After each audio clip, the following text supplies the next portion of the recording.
Good morning. My name is David Cohen, and I'm the chair of the Faculty Executive Committee at UCLA Luskin. I would like to ask our guests to please be seated so we can begin our ceremony.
Would our faculty and candidates for degrees please be seated?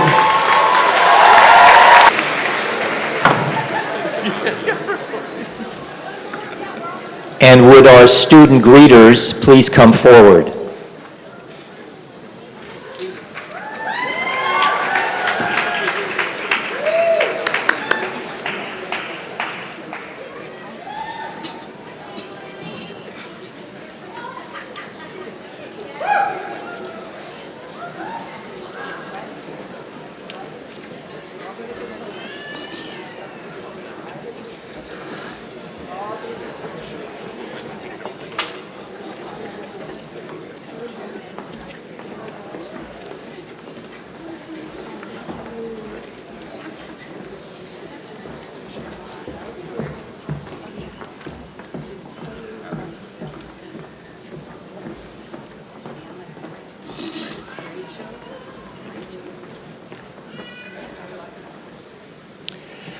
Our student greeters will now welcome you to our ceremony in 17 different languages.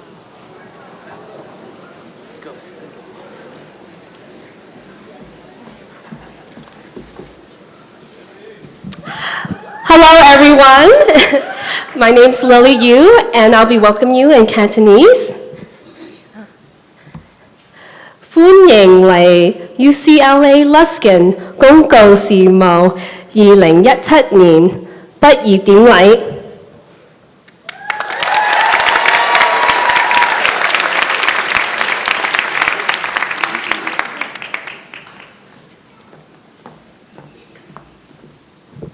Hello, my name is Allison. I will welcome you in American Sign Language. Welcome to 2017 UCLA School of Public Affairs Graduation Commencement.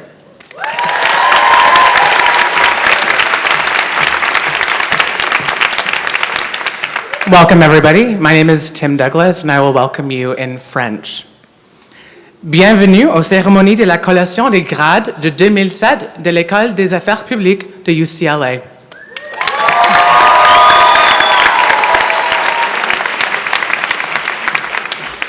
Good morning everyone. My name is Samai Tani and I'll be welcoming you in Arabic. أهلا وسهلا بكم بحفل تخرج UCLA Luskin School of Public Affairs لسنة 2017. Thank you.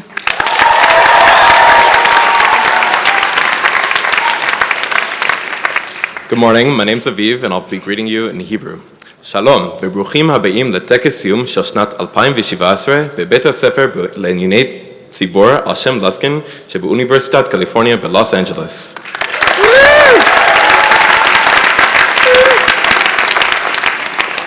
Hello, I'm Shikha Jain. I'm going to be welcoming you in Hindi.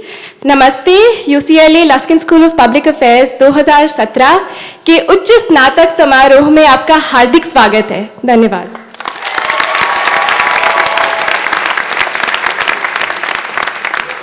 Hello, my name is Lucero Ramos and I will be welcoming you in Mixtec. Va'a ni kasa nsia. Sorry. Okay. Biko nakuna ve'eda ko ana chun sa UCLA Luskin.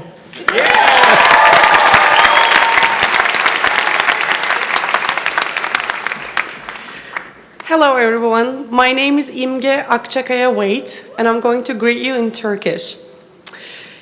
2017 yılı Kaliforniya Üniversitesi Los Angeles Luskin Kamu İşleri Fakültesi'nin mezuniyet törenine hoş geldiniz. Teşekkürler.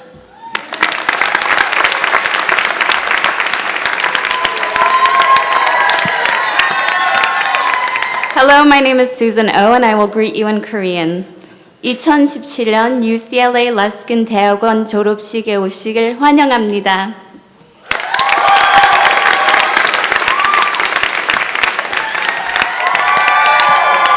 Hello, my name is Eri Suzuki. I will greet you in Japanese. 2017年 UCLA 公共政策大学院卒業式へようこそ。Thank you.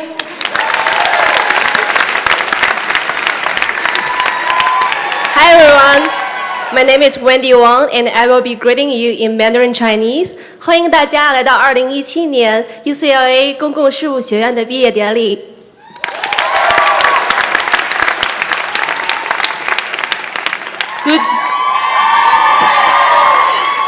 Good morning. My name is Asmik Agazarian, and I'll greet you in Armenian. Բարի գալուստ 2017 թվականի ավարտականին UCLA Luskin-ի անվան հասարակական կապերի բաժնում։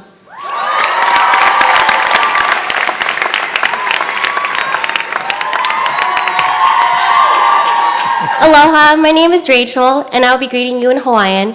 E como mai I kapuka hana, ho'o hano hano, I waka lua, umiku mahiku, o ke kula UCLA Luskin, mau kuleana akea. Mahalo.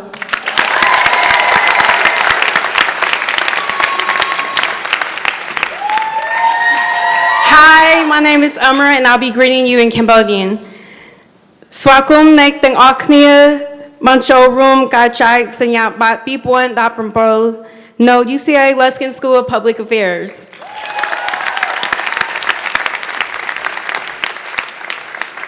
Good morning, my name is Rachel Corpus, and I'll be greeting you in the language of Tagalog. Mabuhay! Malugod namin kayong tinatanggap sa pagdiriwang ng taong 2017 pagtatapos dito sa UCLA Luskin, paaralang sa kapakanan, pampubliko. Magsaya tayo lahat, mabuhay!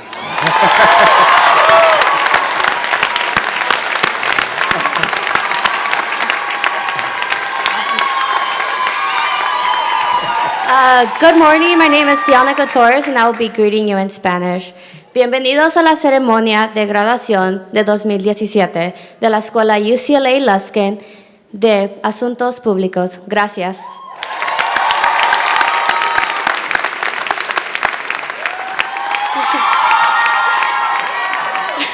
Hi, I'm Nazmir Qabi and I'll be greeting you in Persian. خوش آمدین به مراسم فارغ التحصیل سال 2017 UCLA Luskin School of Public Affairs. خیلی ممنون.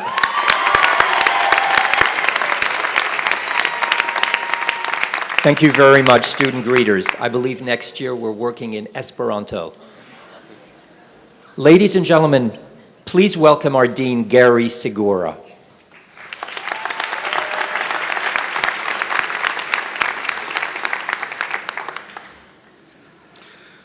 Good morning, everyone. On behalf of the Luskin School of Public Affairs at UCLA, it is my distinct pleasure to welcome all of you, family and friends, faculty and staff, and most importantly, the Luskin class of 2017 to this, our commencement.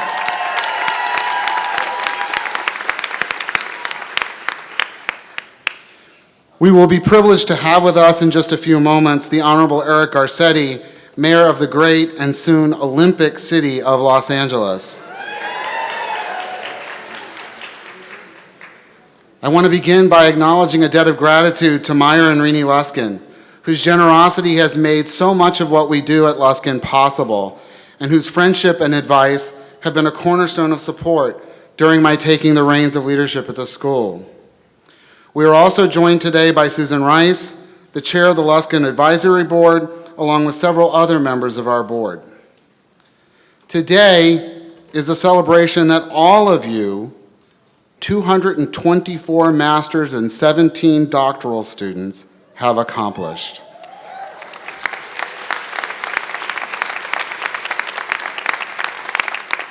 Each of you has completed a course of study culminating in a master's or doctoral degree.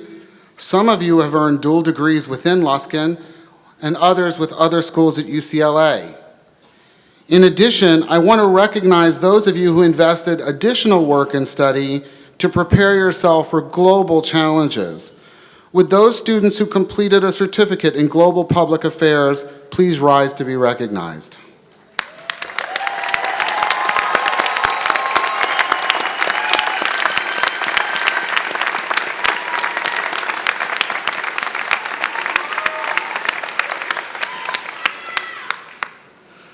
At the Luskin School of Public Affairs, we are about human well-being.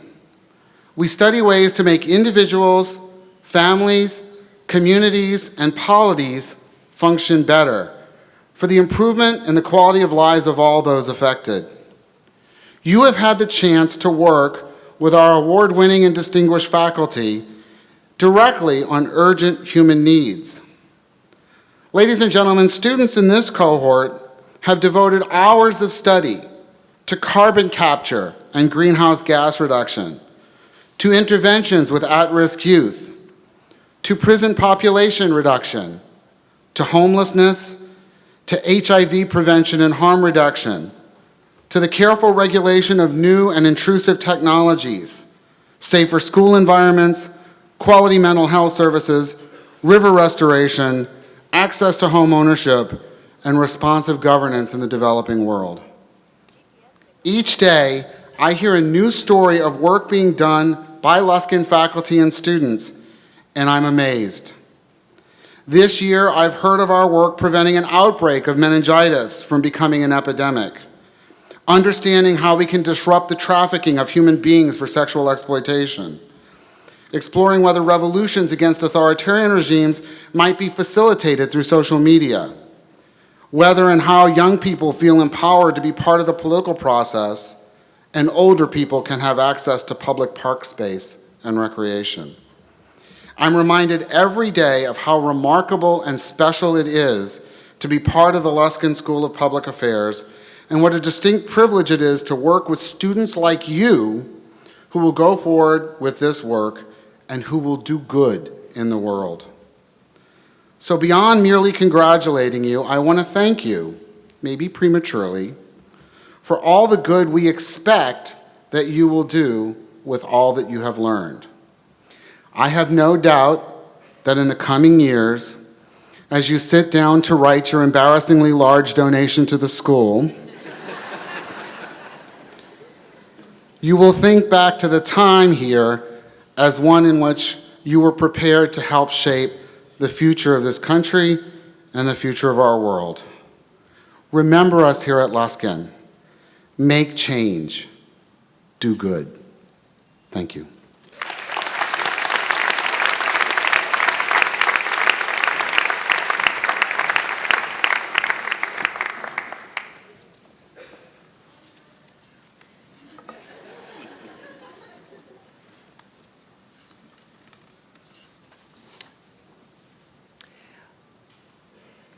I would like to ask Chair Mark Peterson to come forward for the presentation of the Public Policy Student Award and introduction of the department's student speaker. This year's recipient of the Public Policy Student Award is J.C. DeVera. Will J.C. please join me on the stage?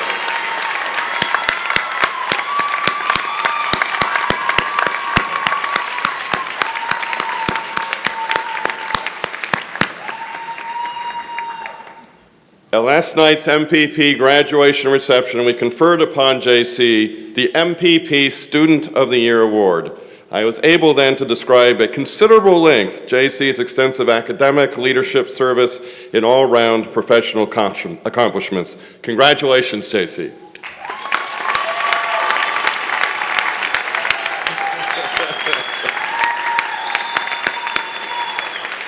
It is also my pleasure to retain J.C. DeVera on the stage, for he's going to give the student address for public policy.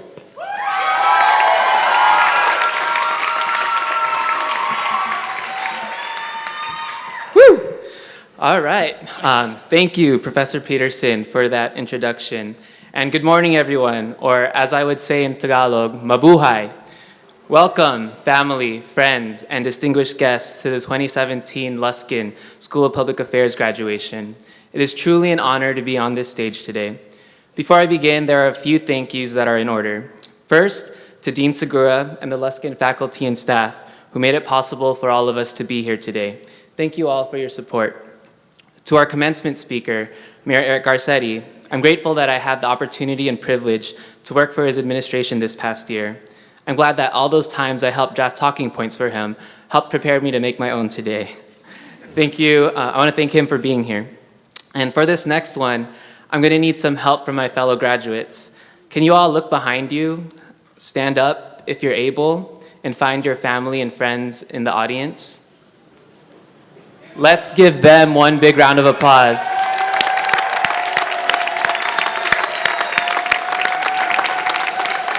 Thank you all for your support, love, and encouragement as we made our way to the finish line today.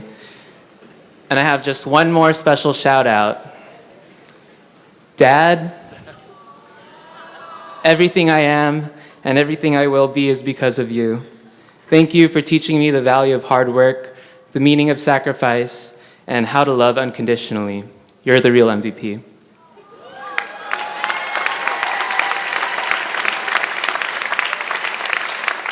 So while graduations are moments for celebration, I also think that they're the perfect opportunity for reflection. The national hero of the Philippines, Jose Rizal, once said, "Ang hindi marunong lumingon sa pinanggalingan ay hindi makakarating sa paroroonan." In English, that roughly translates to, "Those who do not look back at where they came from will never get to their destination." My journey to graduate school came with its fair share of challenges. As a queer person of color and the son of a working class family, graduate school isn't typically the first thing that comes to mind when you're coming to terms with your identity and working to put food on the table. In my high school graduating class of 300, only half received their diplomas and just 30 went on to four-year colleges. Statistically speaking, you could say that I'm an outlier when the odds were stacked against me and others in my community. Yet I am proud to stand before you all today as a double Bruin, having graduated not once, but now twice from UCLA.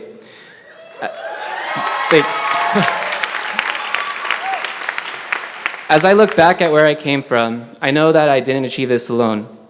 If it wasn't for the family, friends, mentors, and teachers that saw something in me, believed in me, and pushed me forward, I wouldn't be here today.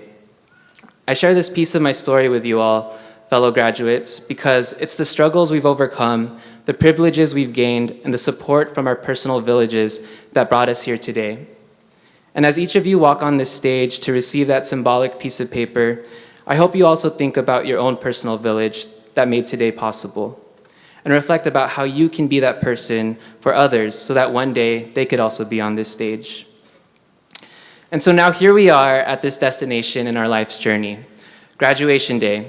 If you haven't received that dreaded question of, "So what's next?" from friends and family at least 100 times, consider yourself lucky.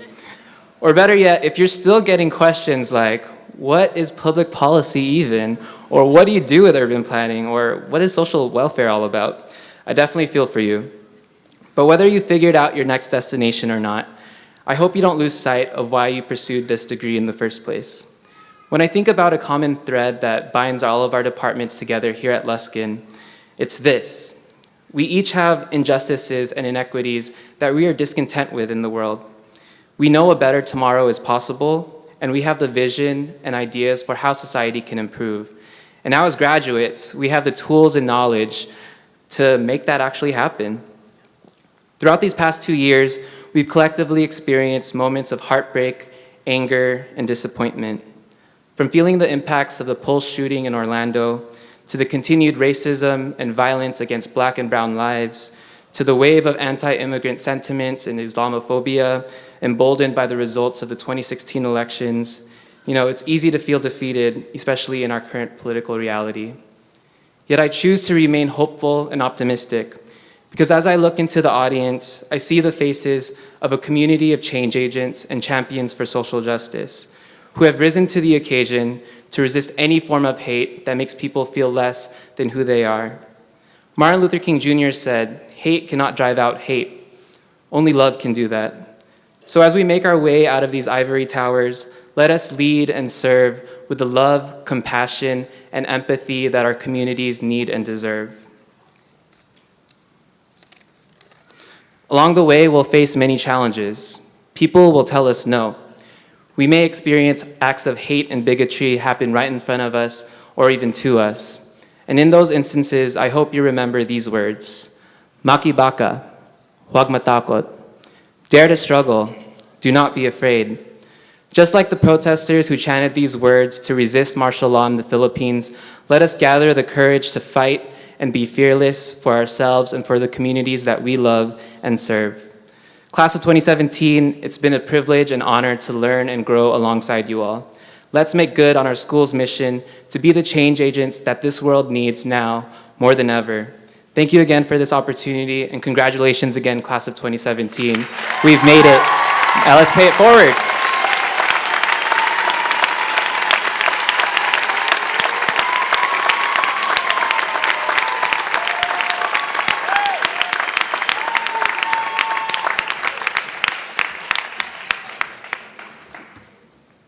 I would now like to ask Chair Todd Franke to come forward for the presentation of the Social Welfare Student Award and introduction of the department student speaker.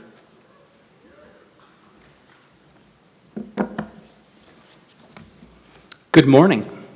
How's everybody? This year's recipient of the Social Welfare Student Award is Lauren D. Would she please come forward?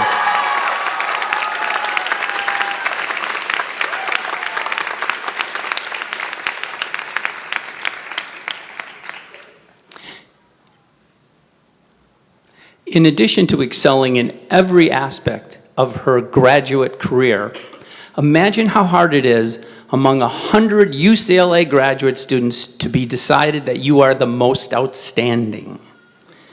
Lauren accomplished this by establishing, with the help of two engineering students, something called the Bruin Shelter.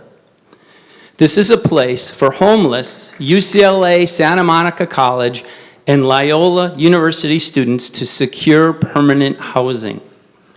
Lauren represents all that we hope to instill in all of our graduates. Thank you.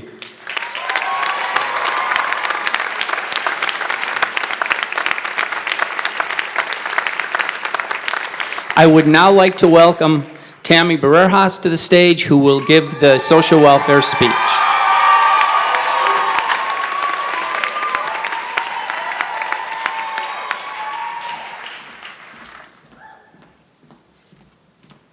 Thank you, Dr. Franke. Thank you and good morning, Dean Segura, social welfare faculty, staff, graduates, family, and friends. Welcome to our honored guests, Mayor Eric Garcetti and Rini and Myra Luskin. It is an honor to be part of this celebration, the 2017 graduation ceremony for the UCLA School of Public Affairs. And special shout out to my fellow graduates in the Department of Social Welfare. Woo, woo! Being that I have the microphone for the next few minutes, I'm going to start off with a little story. When I was about 8 years old, one of my classmates wore a UCLA t-shirt to school. Not knowing what the acronym stood for, I asked my mom, "Mom, what does UCLA stand for?" "I'm not sure," she replied. "Mom, does it stand for you can locate anything?" I hear my mother and older sister laugh while I sit seriously waiting for a response in the back seat of our 1979 Oldsmobile Cutlass. No, that's not what it stands for, mija. Who knew 20 years later I'd be attending UCLA, the University of California, Los Angeles, where yes, I could locate anything my little 8-year-old heart desired, including what UCLA stood for. I was finally prepared to find my place in the world, entering this institution as a 28-year-old, first-generation Mexican-American graduate student from La Puente. The moment was here. The moment that I could look at my father and say, "This is the reason you immigrated to this country at the age of 15. I hope I made you happy and made your journey to a new country worth the struggle." And I can stand here now proudly before my mother, the woman who taught me to be independent and strong, that with a lot of hard work and confidence, I could get anything and everything I ever wanted in this life. When I stepped onto this campus, I knew that this moment was mine. I was going to take everything this institution had to offer. I knew even before arriving at UCLA that all I wanted was an opportunity to compete for the Bonet Fellowship, where I would have the privilege to work for Mayor Eric Garcetti, serving the second largest city in the United States of America. I competed and I took one of 3 positions proudly. There was no stopping me. I had nothing to lose and everything to gain. I want to remind my peers that as much as this institution chose us, we chose to be here today. Our presence in these halls, on this campus adds value to UCLA through our life experiences, diversity, and the knowledge that we bring to the forefront. And at this moment, we stand in solidarity with those who have come and fought for us to be here today, and those who continue to struggle in society. We stand.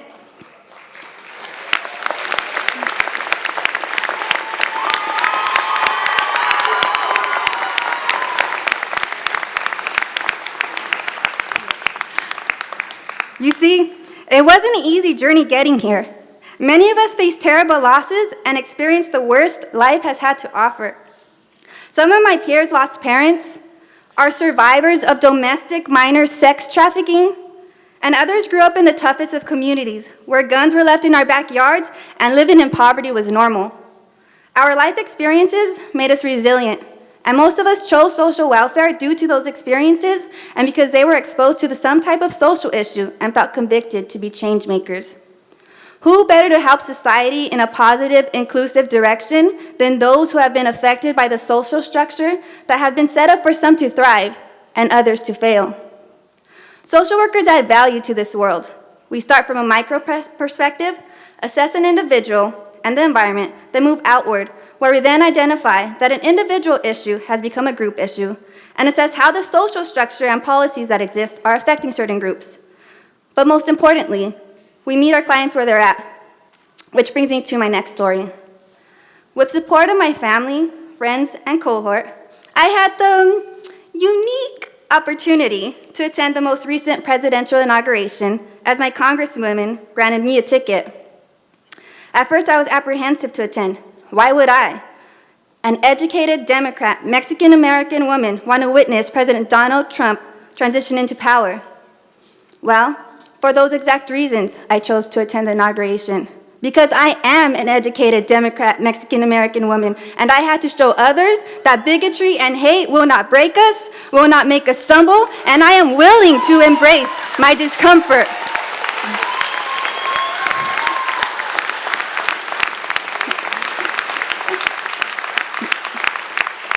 And meet them where they're at, like any great social worker would do. This program has made me think about how I could use dialogue to make a conversation or policy progress, rather than debate or shut down other people's perspectives.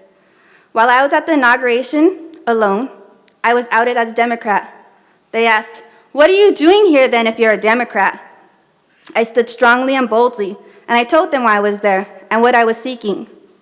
I was seeking an understanding of why they would choose this person to represent us as individuals and as a country. Was it bigotry? Was it for economic reasons? Was it for change?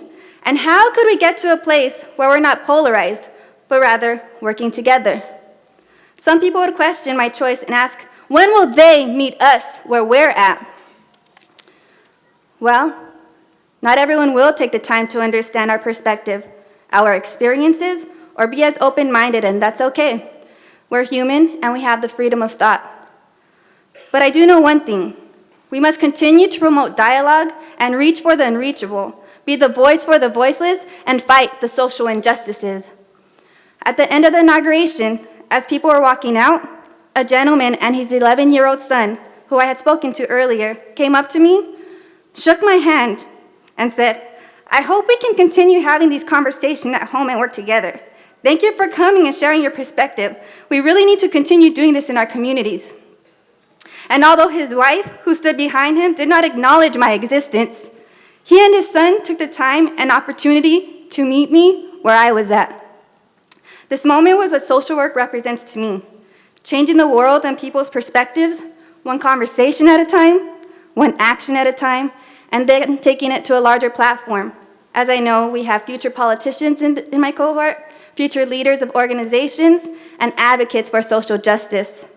I have no doubt that every one of my peers will step out into this world and move mountains, because as strong, educated, resilient, powerful Bruins, that's the only thing we know how to do. It's all love, class of 2017. Go Bruins.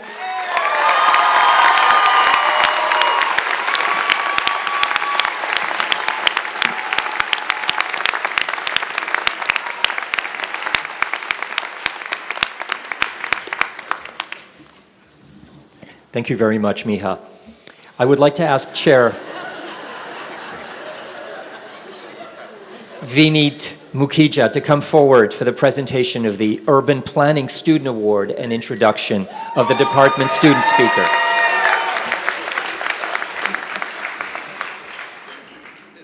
This year's recipient of the Urban Planning Student Award is Aman Desai.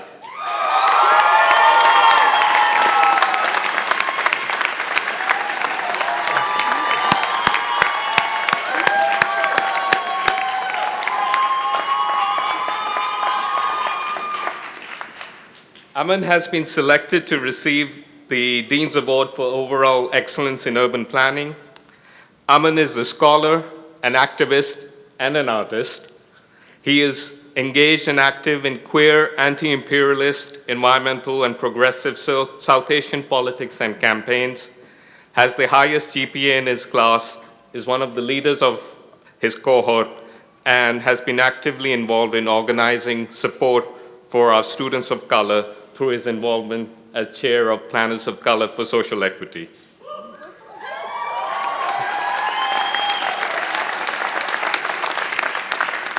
He also makes stunning social justice-themed lino-cut prints, which have been exhibited. And he has the gift of beautiful, poetic, clear, and powerful writing. We are thrilled that Aman is coming back to Luskin Urban Planning for his doctoral studies.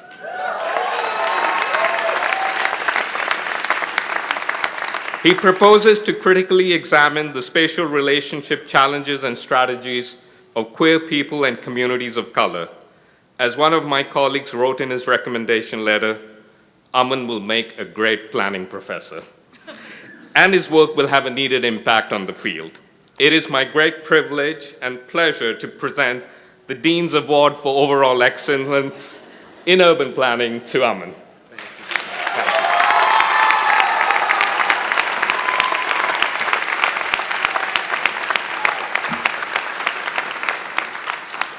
Now I'd like to invite Caroline Vera, a model,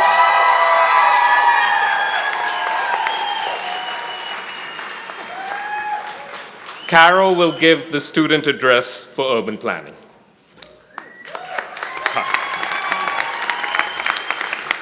How y'all doing? I said, how are y'all doing?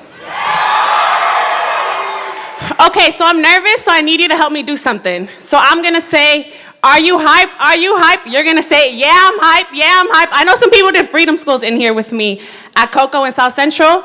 So, you got it? Okay. 1, 2, 3. Are you hype? Are you hype? Are you hype? Are you hype? All right, then, I'm ready. Woo. Okay, I'm a millennial, so I have my tablet. Don't judge me. It is what it is. I'm an honest woman. So I'm so happy you're all here, and I'll just give it a go. I'm gonna cry, I'm gonna tell you right now. In many ways, me standing on this stage before you all today is a middle finger to so many structures of power that privilege white supremacy, that privilege money, that invest in the subjugation, of the people that I love deeply. And while all of that is true, me standing on this stage before you is also a testament to my resilience, is also a testament to my power, but most importantly, a testament to the labor of love of so many people who worked to get me here today. So with that, I want to welcome my tíos and tía, or my tía and tíos that came from Guatemala. Bienvenidos a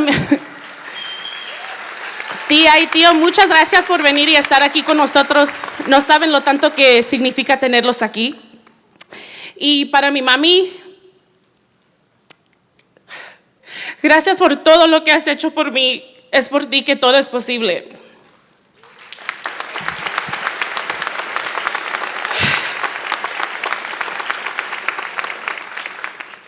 So now that I've honored my family and the most important person to me, I'm going to keep talking about her.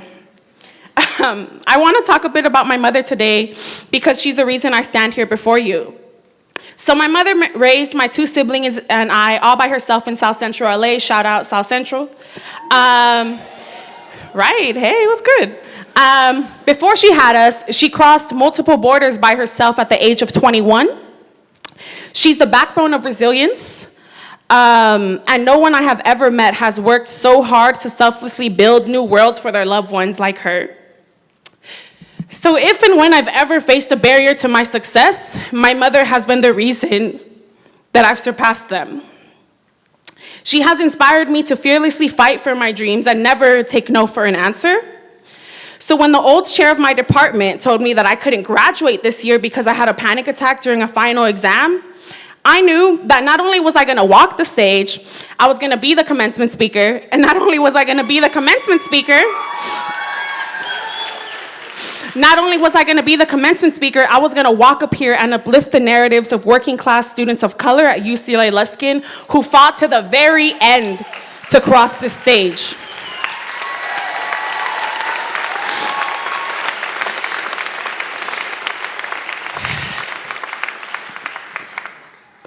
Being a first-generation low-income student of color at a top university is not romantic. It's oftentimes traumatizing, it's oftentimes belittling, and many times it's anxiety-inducing. And still yet, students of color continue to remain resilient, like my mother, in our pursuits of degrees that will grant us access to spaces they said we could never enter. So with that, I'm here to remind my amazing and loving and brilliant classmates that as people with privileges and people with access to structures of power, it's our duty to advance equity.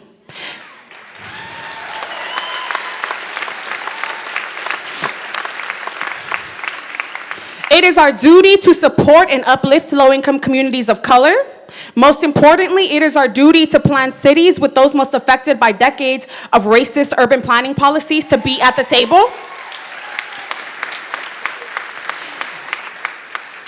And as urban planners in LA, we have a tremendous opportunity today to reverse and eradicate discriminatory urban planning policies that have kept Black and brown communities that I come from siloed from opportunity. We have a chance to create a transportation system that meets the needs of its most faithful users. We can create housing policies that prevent displacement and explicitly fight gentrification. Let me say that again. I know the mayor's in the house, right?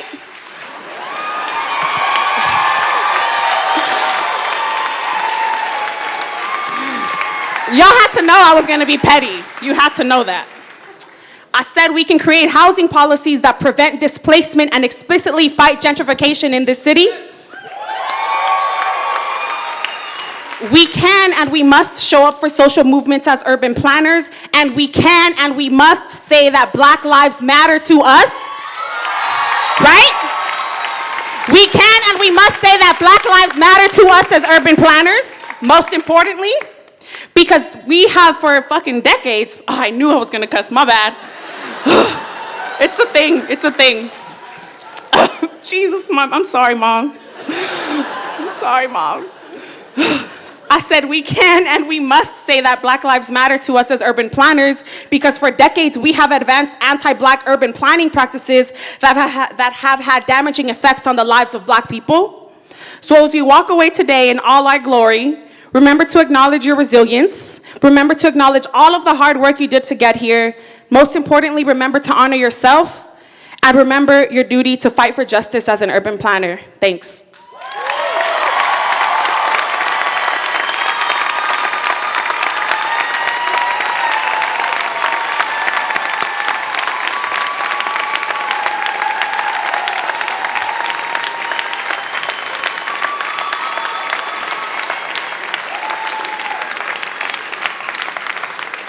Thank you to our graduate speakers and awardees.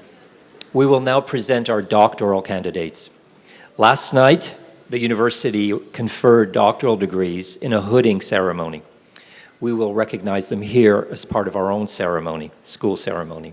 First, Chair Todd Franke will present the social welfare doctoral candidates.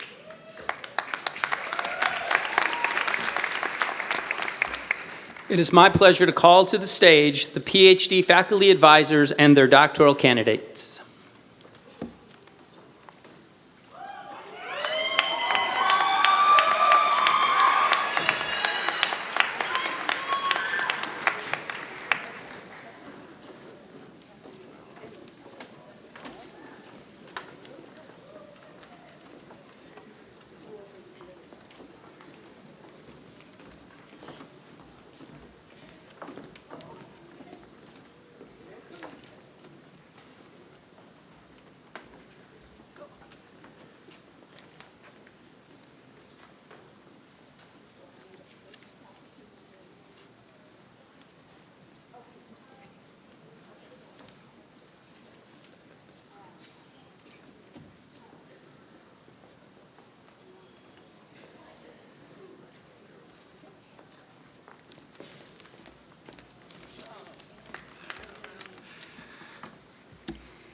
Good morning. My name is Professor Laura Abrams, and I am very pleased to honor Dr. Charles Lee.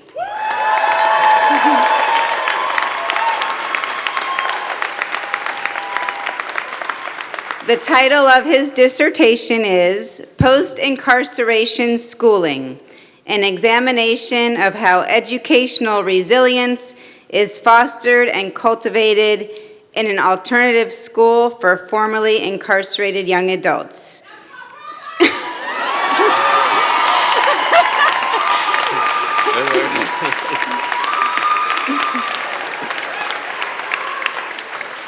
I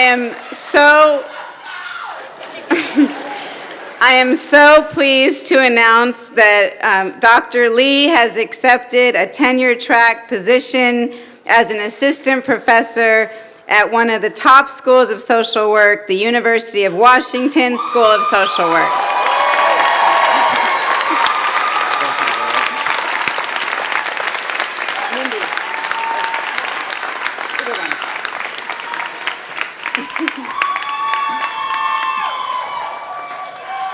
I am also extremely excited to announce Dr. Christina Lovato Herman. Her dissertation title is Enforced Separations, a qualitative examination of how Latino youth cope with family disruption following the deportation of a parent.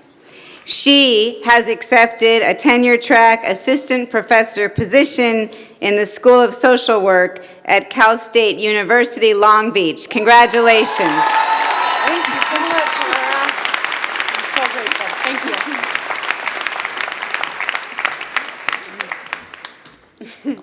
On behalf of Professor Zeke Hassenfeld, I am pleased to present to you Dr. Mindy Minyi Chen.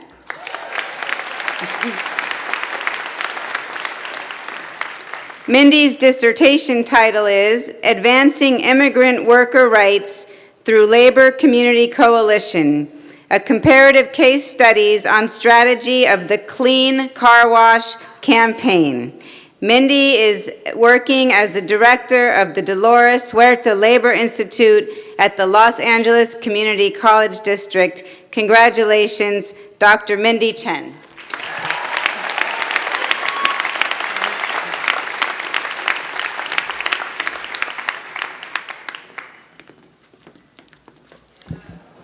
Good morning.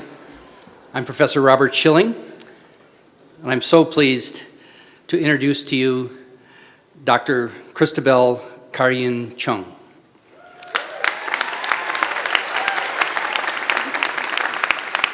Christabel's dissertation was entitled Occupied with Cancer, Trajectories of Employment and Education and Psychological Distress Among Socioculturally Diverse Adolescent and Young Adult Cancer Patients.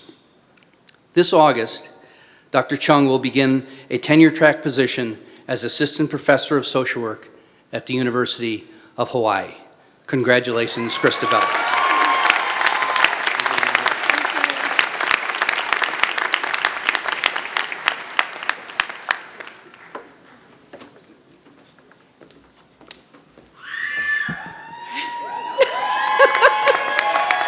Good morning. I am Professor Aurora Jackson, and I would like to introduce to you Dr. Marquita Sheree Dorsey. Actually, I'm delighted to do so, and her dissertation title is Childbearing Before the Age of 20, Does Biological Father Involvement Matter to Economically Disadvantaged Black Females? And Dr. Dorsey will be teaching at the University of Southern California. She leaves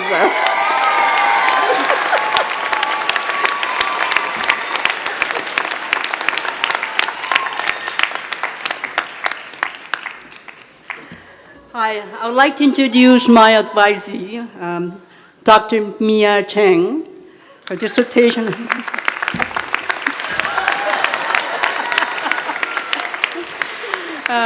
Her dissertation title is Correlates and Determinants of Psychological Distress Between Older Koreans, Immigrants in the United States, and their counterparts of older Koreans in Korea. It's a comparative study. And she will be holding a faculty position at one of her undergrad university in Korea from next year, and it was my privilege and honor to have worked with her, and have never met a doctoral student who has worked so hard like her, and she has about 6-7 publications already, and so she is in good hand, and I really wish her best, and it was my privilege and honor to have worked with her, such a hard-working and intelligent person like her, and I thank her for being so successful PhD candidate, and now Dr. Mia Chang. Thank you, and congratulations.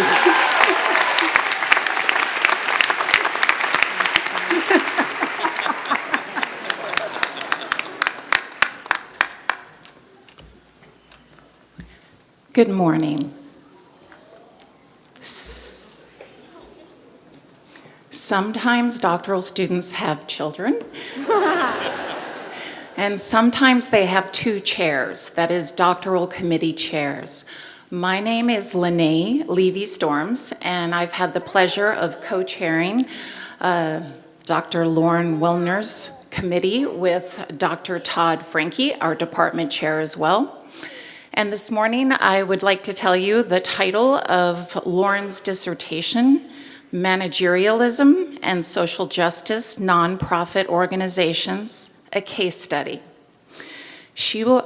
Dr. Lauren Wilner has accepted an assistant professor position at the Department of Social Work at California State University, Northridge.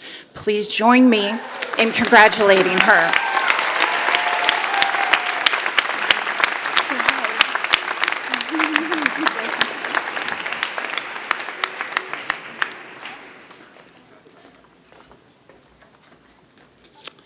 I'm Professor Todd Franke. It is a great honor to present to you Dr. Lori Maldonado.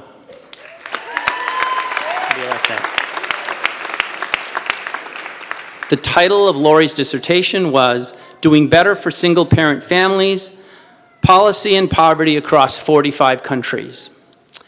When Lori leaves us, she will continue to teach at Columbia University and research at the Stone Center on Social Economic Inequalities at the Graduate Center City University of New York. Congratulations.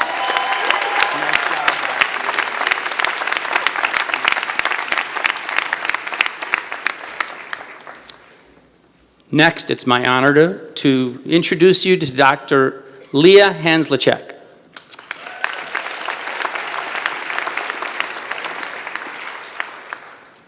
The title of her dissertation was A Comfort I Can't Find in Nobody Else, Relationships Between Emancipated Former Foster Youth and Their Biological Parents. Dr. Hanslacek will continue to teach at USC's School of Social Work, and they need her help.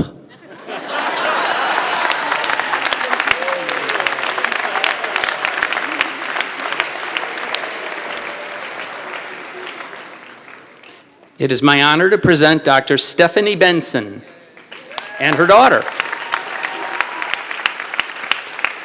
Dr. Benson's dissertation was entitled, Predicting the Externalizing Trajectories of Child Welfare-Involved Preschoolers, a Longitudinal Analysis of Attachment Security, the Caregiving Environment, and Participation in Early Care and Education. Next year, Dr. Benson will continue to work as the project director with the Social Justice Research Partnership on a range of research and evaluation projects focusing on reentry, juvenile justice reform, and programs promoting child welfare-involved youth and their families. I will also make note that Dr. Benson is not the only member of her family receiving a doctorate today, but more on that in a few moments. Congratulations.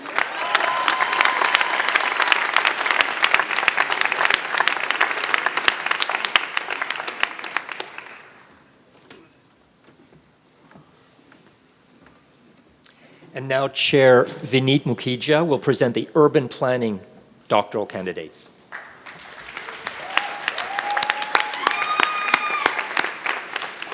It is my pleasure to call to the stage the PhD faculty advisors and their doctoral candidates.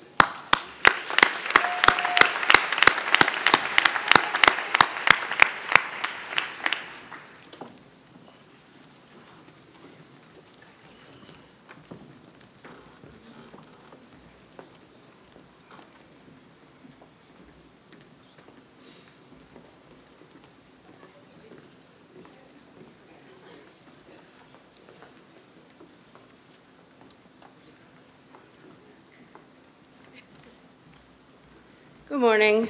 Not only do sometimes PhD students have children, they often have spouses too. It's a rare event where both are getting their PhD at the same time.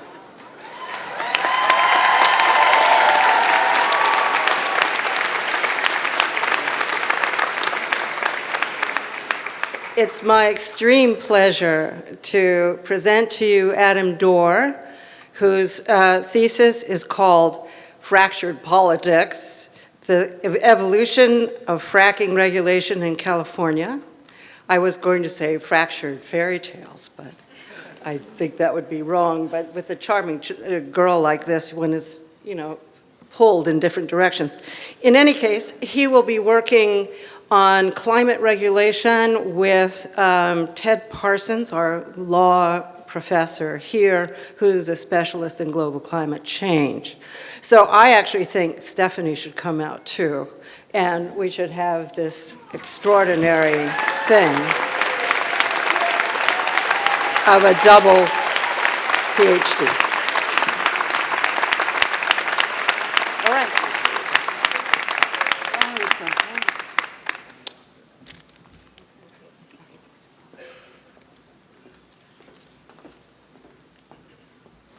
It's my pleasure to present on behalf of Associate Dean Anastasia Loqueto-Sideris, who is at her son's doctoral graduation ceremony at Caltech. Please welcome Dr. Lisa Katrina Berglund.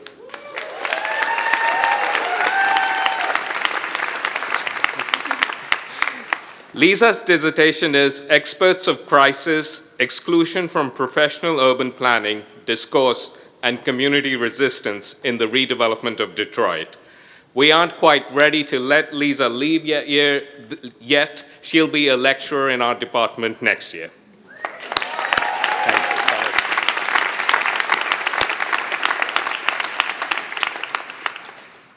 Also, on behalf of Professor Loqueto-Sideris, I'd like to introduce Dr. Stephen Craig Gibson.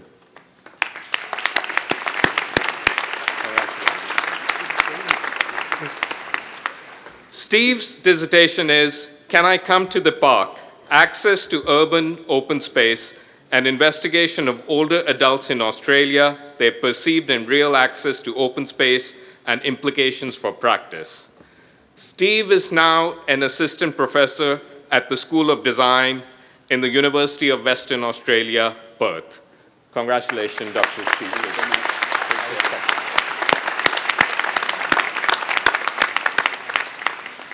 Also, on behalf of Professor Loqueto-Sideris, I'd like to invite Dr. Emga Okchak Aya. Wait, Emga?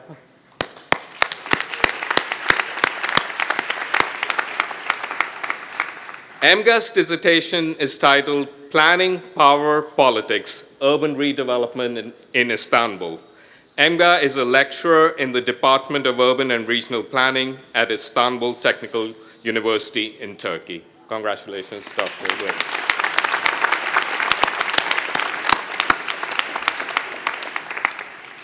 On behalf of Professor Leo Estrada, I'd like to present Dr. Joseph Berman.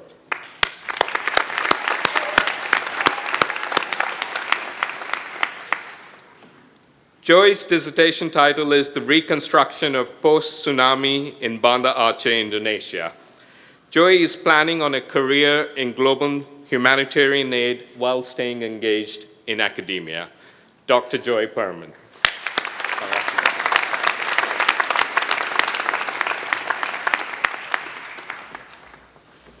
Good morning.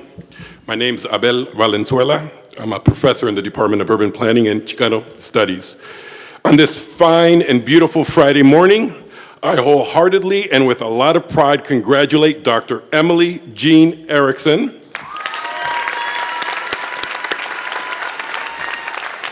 for the completion of an empirically rich, thoughtful, and very well-written dissertation project titled Citizens of Heaven, Fear, Faith, and Political Participation of Undocumented Immigrants, Americans.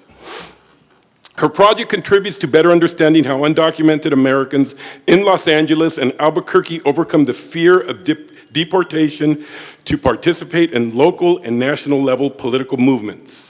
I salute Dr. Erickson and her family as she considers an assistant professorship at Alabama A&M University in the Department of Community and Regional Planning, where I am certain she will continue to make the planning of our communities more inclusive, thoughtful, and open. Congratulations.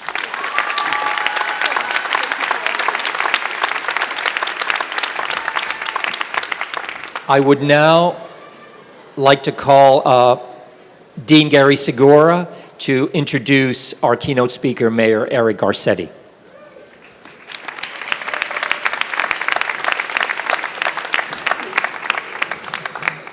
So first, ladies and gentlemen, how about a hand for the Royce Hall organist who played Toccata and Fugue on 30 seconds notice?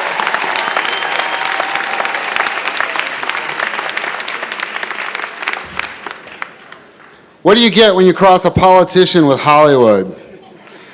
A well-dressed man who knows how to make an entrance. There you go. I will say, once the subway is finished to Veteran and Gailey, it's going to be a lot easier to get here from downtown.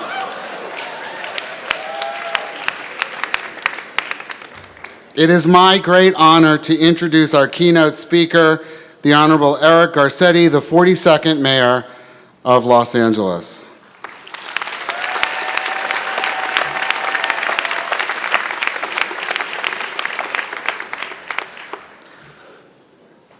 Garcetti, who was raised just over the hill in the San Fernando Valley, was elected 4 times by his peers to serve as president of the Los Angeles City Council from 2006 to 2012. From 2001 until being elected mayor in 2013, Garcetti served as the council member representing the 13th District, which includes Hollywood, Echo Park, Silver Lake, and Atwater Village, all of which were revitalized under his leadership. Garcetti earned his bachelor's and master's degrees from Columbia University, and he studied as a Rhodes Scholar at Oxford and the London School of Economics. He is taught at Occidental College and a small up-and-coming private school south of downtown.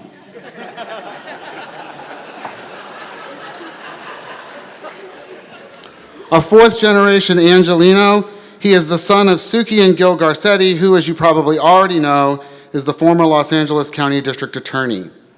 His Back to Basics agenda as mayor of Los Angeles has been simple but effective. The goal, creating jobs and solving everyday problems for the people of Los Angeles, a mission that we at Luskin can embrace and extend. Mayor Garcetti, you should know that the UCLA Luskin School of Public Affairs prides itself on producing leaders and change agents who can solve society's most pressing problems. In that respect, you and all of our graduating students here today have something in common. We're here to work to effect positive change in the life of all Angelinos and all Americans. Ladies and gentlemen, please join me in welcoming the Mayor of Los Angeles, the Honorable Eric Garcetti.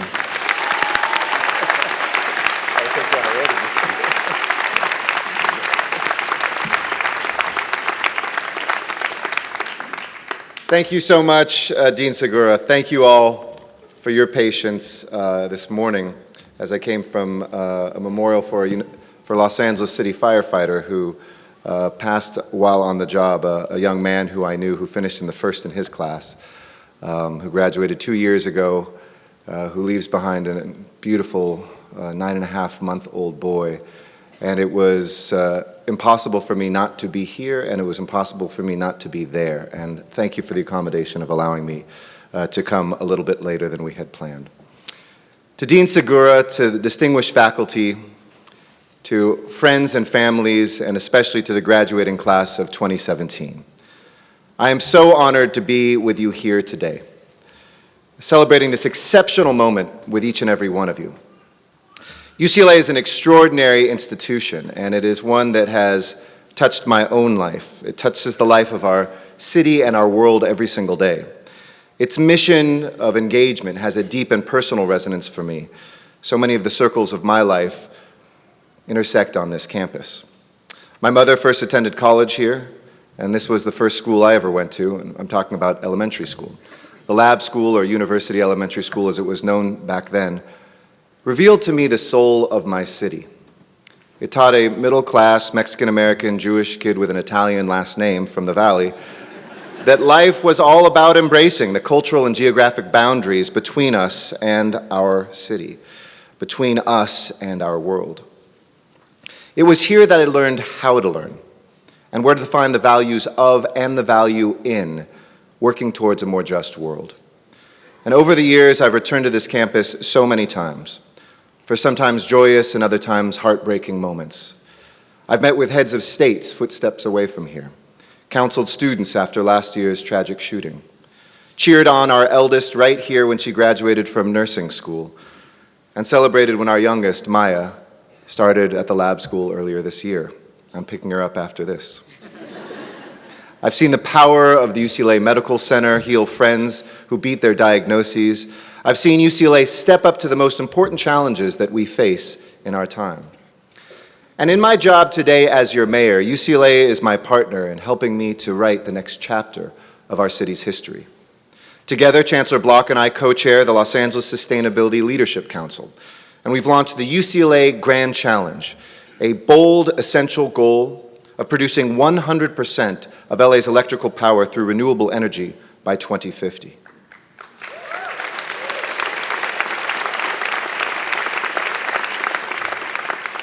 And we could not be on the brink of winning another Olympics for Los Angeles without our collaboration with UCLA to host the world's greatest athletes and transform this campus into the greatest Olympic village we've ever seen.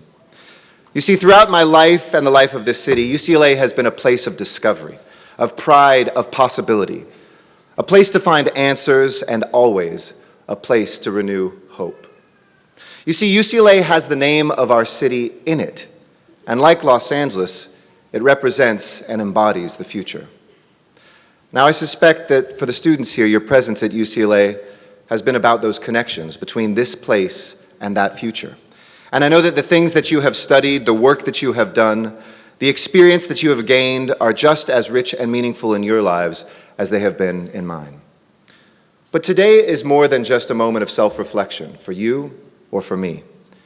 I'd like to take this honor of addressing you today to reflect on this moment in our country and in our world. Because today you are graduating at a moment of immense change, both globally and nationally.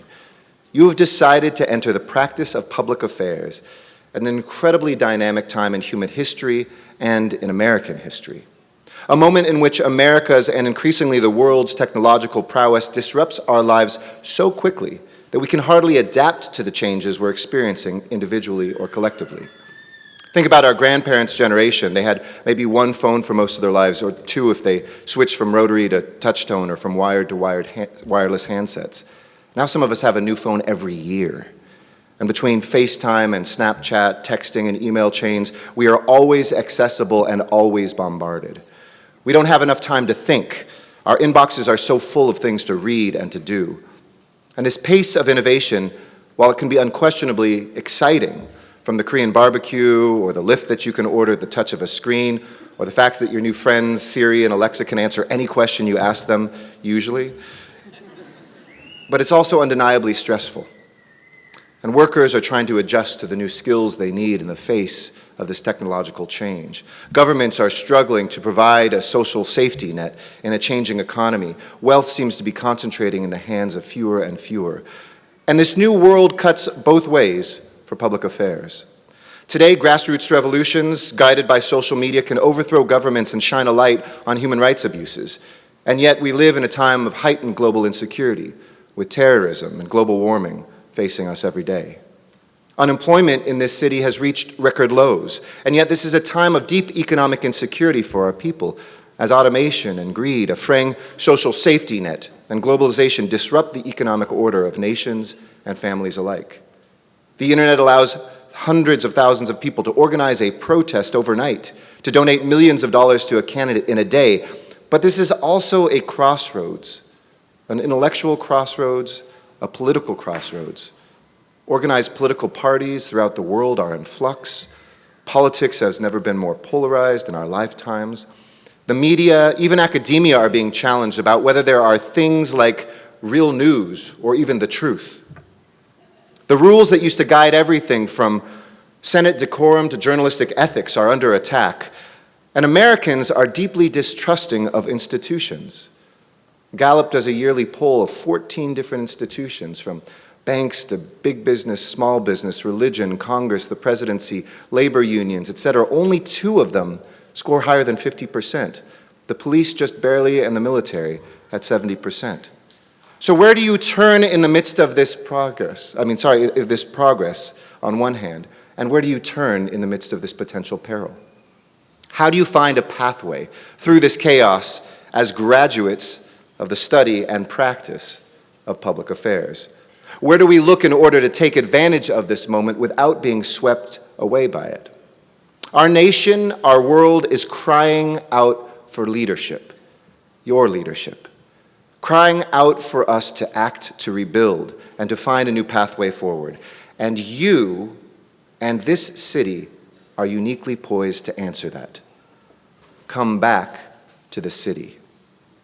You see, the Greek word for city is polis, and it shares the same root as the word politics. That's not a coincidence. People originally came to cities for safety, for commerce, for culture, but they also came to realize that living in closer quarters, that they were called upon not only just to find that city, but to find one another. That cohabitation required collective debate and engagement, the steady involvement in creating and strengthening laws, institutions, and government. In short, the city demands politics. Politics wasn't seen back then as something dirty as we think about it now. It was seen as something noble, something necessary. And we know that the Greek city-state certainly didn't include everybody in this undertaking, and the early Greek city-state did not survive physically, but that ideal never died. And our civic charge 2,000 years later remains the same: to reach out and build a meaningful life for ourselves and for our neighbors.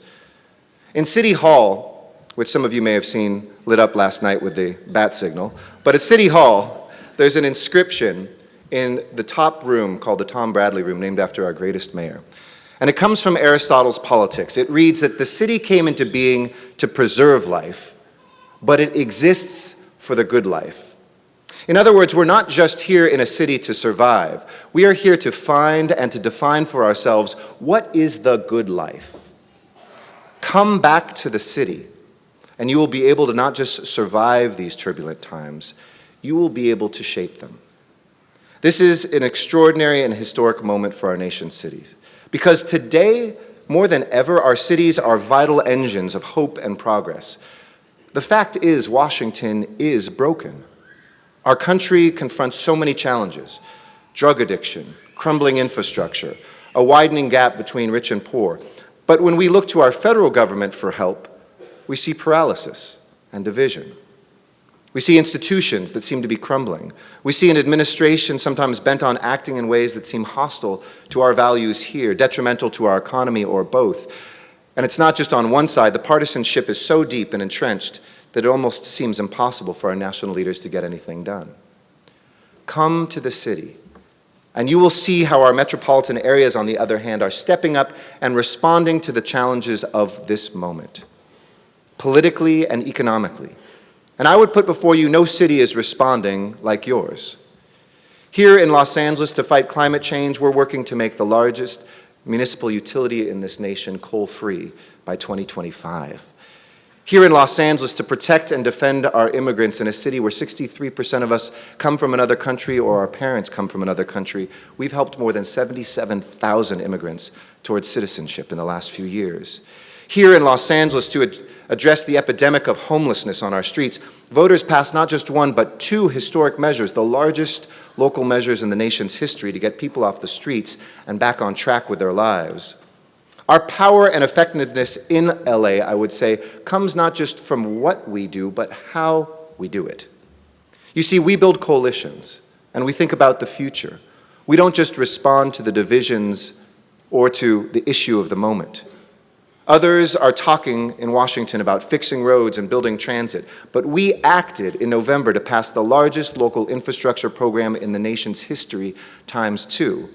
Or to put it differently, while they're sending us tweets, we're paving the streets.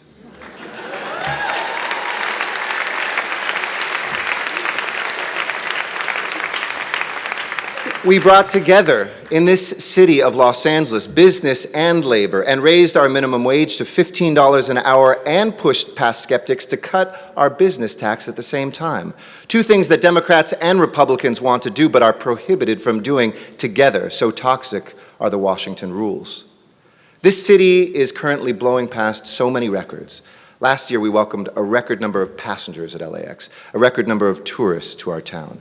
We helped bring about a record level of investment in our land use developments. We paved a record number of streets, moved a record amount of cargo, counted a record number of jobs in our town, and the list goes on.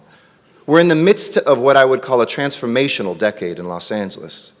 And I hope that your time studying and living here at this time has been a gift to you as much as this degree. And I also hope that most of you will make the right decision and stay here in Los Angeles, launch your careers here. Because there is no better place for you to put your training into practice than Los Angeles, a place that challenges and connects, that questions and creates every single day. This city is the most diverse collection of human beings in a single place in human history. It is the face of the world today and the face of this nation tomorrow. We're the creative capital of the world. The art, the movies, the music, video games, the fashion that we export feeds the spirit and imagination of billions of people all over the world.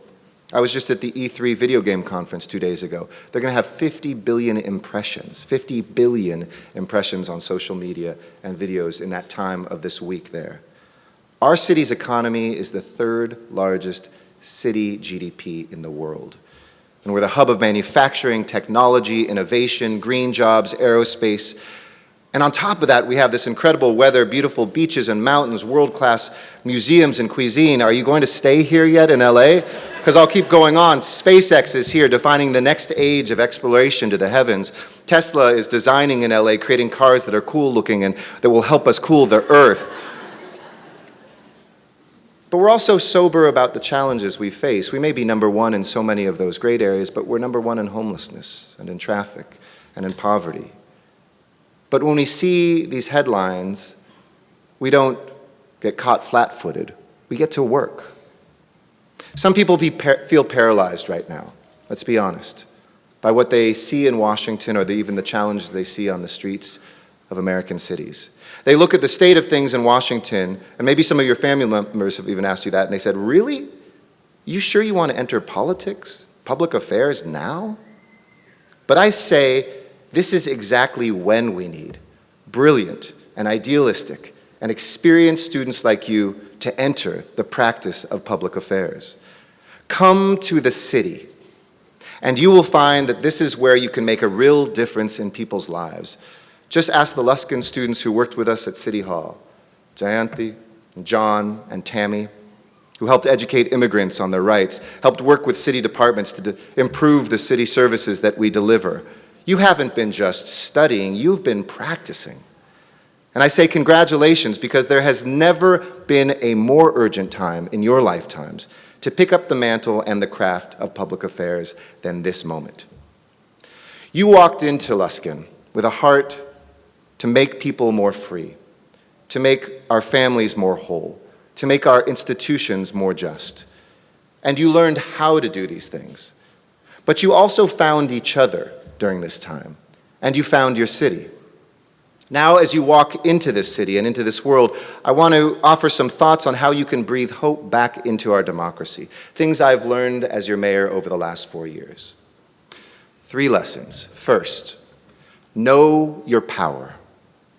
And let that power inspire you to act now and think big. Example, 3 weeks ago when the president pulled our country out of the Paris Climate Agreement, I had a lot of friends, maybe some people in here, who were depressed and despondent. But I said, we aren't powerless, and we need to act. If Washington is going to opt out, then in Los Angeles, we're going to opt in. That day,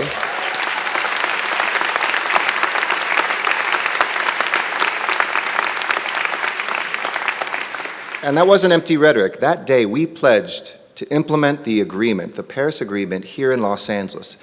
And as the chair of Climate Mayors, a nationwide group I co-founded leading up to Paris, we got 70 other cities to join us that day and immediately started reaching out to others. Within 24 hours, we had more than 170 American cities signed up. 2 weeks later, as I stand before you today, 305 American cities representing tens of millions of Americans have taken up the mantle dropped by Washington.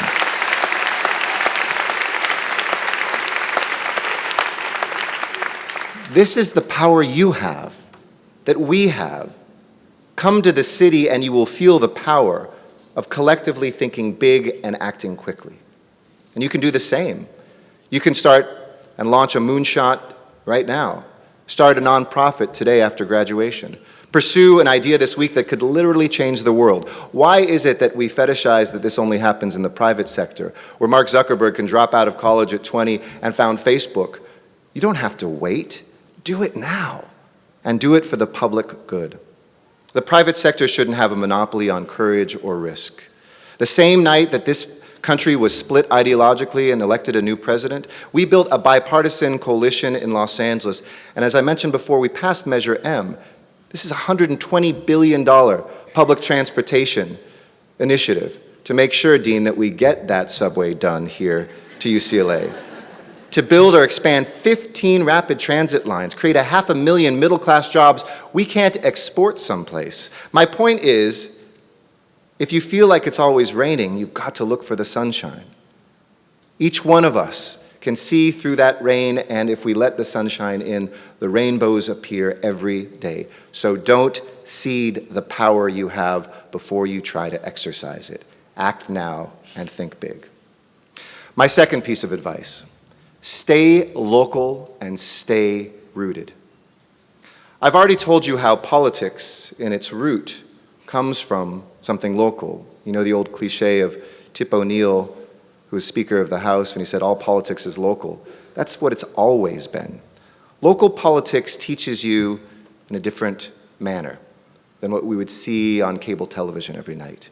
It teaches you not to yell, but it teaches you how to listen.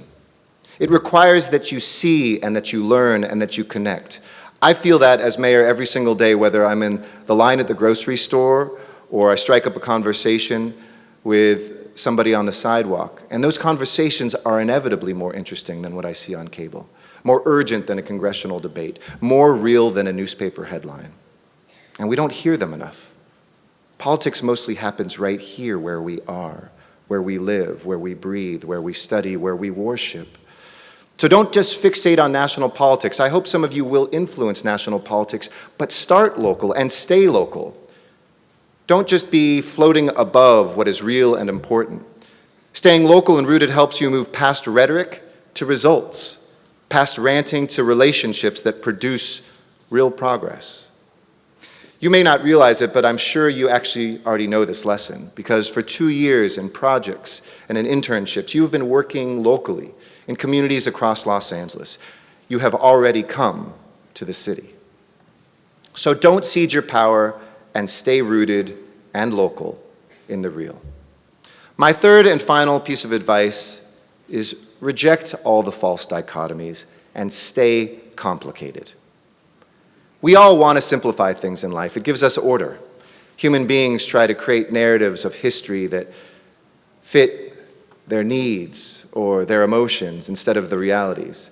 But consider how complicated a city is. Just take a mini mall here in Los Angeles, where there's an Armenian restaurant next to a Thai restaurant, next to a Korean dry cleaner, next to a store run by a Guatemalan immigrant. Cities are messy, complicated, exciting, loud places, full of contradiction. And that's a reflection of who we are individually when we're honest and who we are collectively when we look. And yet there's this political urge we see to simplify. Just listen to the pundits. You're either from the coast or from the heartland. If you're a Democrat, a Bernie-crat, or a Hillary person, for life, apparently. You're concerned about identity politics or good jobs, not both. And none of these dichotomies are real. That's not how I live my life. That's not how you think. We aren't unthinking automatons. Yes, we may have more Kardashians in Los Angeles than in Louisville. But both in Louisville and Los Angeles, most of us are teachers and factory workers, firefighters and nurses, struggling with the same economic insecurity of how we pay our bills and send our kids to college, whether or not we have a place in this new economy. And the biggest false dichotomy of all, that you have to choose on this day between being idealistic or pragmatic. And when you graduate, you come to this crossroads. That those of you who are going to politics or work at City Hall are sellouts, and those who land at nonprofits are naive and don't really understand how to get things done. Reject that one altogether, because it doesn't serve or reflect us. We need the most pragmatic nonprofit directors possible, just like we need people in City Hall who are filled with idealism every single day. That's what a city is. That's who we are, complicated. And at the end of the day, every one of us, whoever came to a city looking for opportunity, every one of us who engages in the work of politics, we are only really finding one another. We're only seeking to connect. I want to leave you now with a poem by one of my favorite poems by one of my favorite poets, Marge Piercy. It's called Stone, Paper, Knife, and it begins this way. It's a children's game. Stone, paper, knife. Paper covers stone, knife cuts paper, stone breaks knife. She writes later in the poem, we can be addicted to the stone of submission, of security, addicted to the paper of mobility, blowing lighter than dust and thin as water. We can be addicted to the cleaver of our will and go hacking through. Security, power, freedom contradict. How can we open our hands and let go? How can we, with only stone and paper and knife, build with imagination a better game?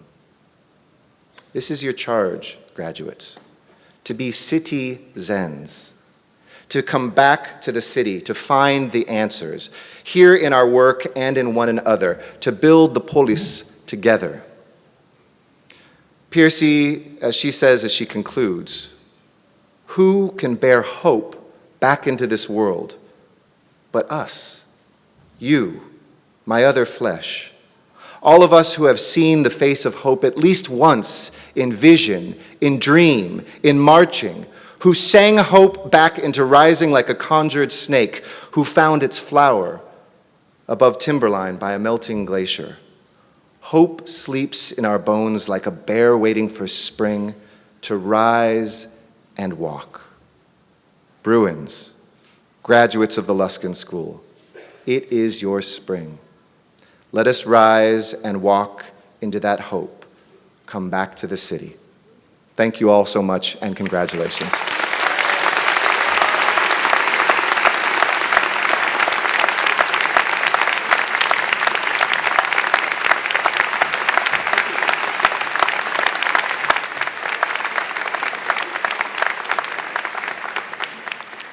Thank you very much, Mayor Garcetti, for speaking so eloquently about the beauty and the messiness of Los Angeles. Thank you.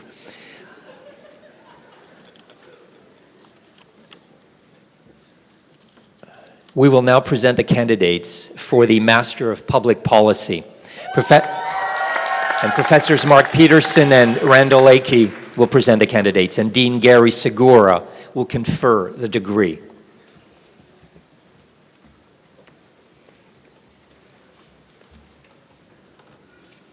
Will the candidates for the Master of Public Policy please rise?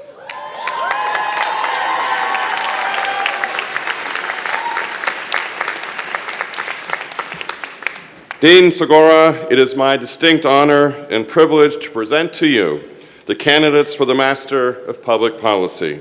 On behalf of the faculty of the Department of Public Policy, I certify that these candidates have fulfilled the rigorous requirements of the MPP degree.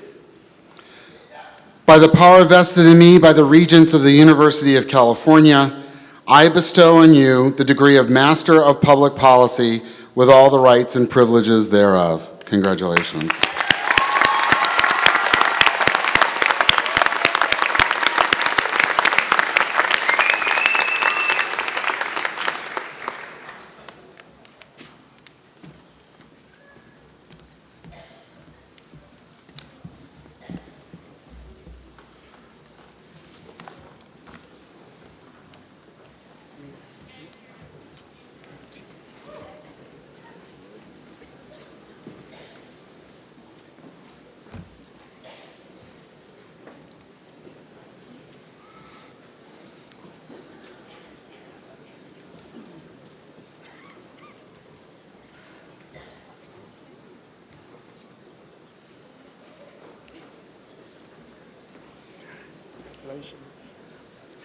Karen Law.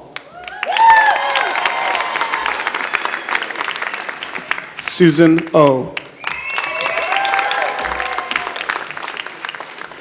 Barbara Spyru. Shelby McNabb.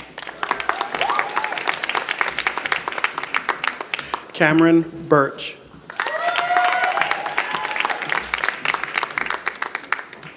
Yanan Wang.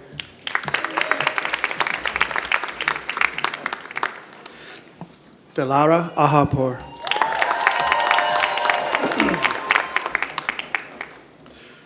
Bernita Amacha. Heidi Schulteis.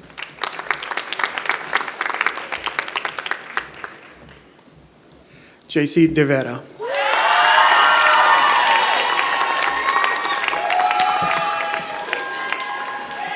Diego de la Peza. Thank you. Jessica Noel. Natasha Oliver. Kelsey Chestnut. Emma Huang.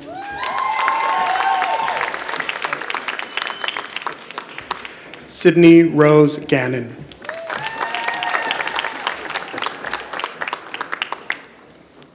Kelly Marie Trumbull.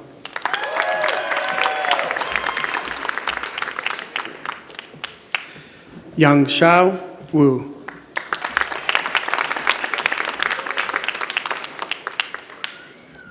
Justin Ho.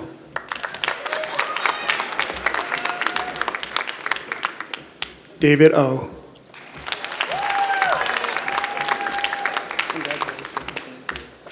Dennis Avila.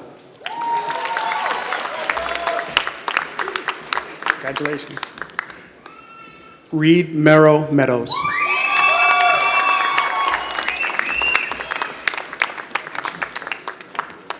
Emma Kathleen Watson.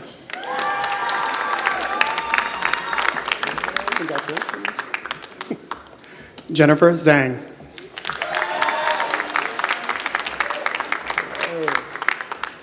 Ahmed Alibab.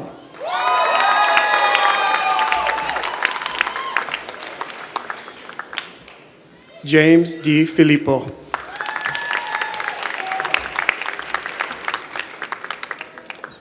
Luis Enrique Bourgeois.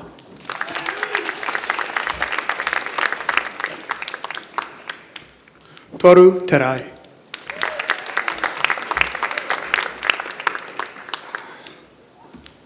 Samuel Fox.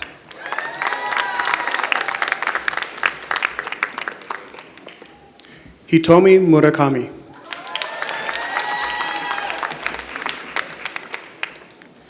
Tracy Kawaguchi.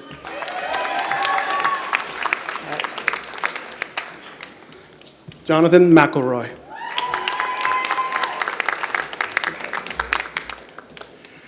Sarah White.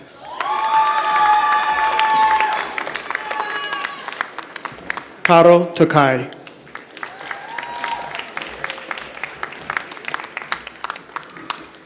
Takashi Otomo.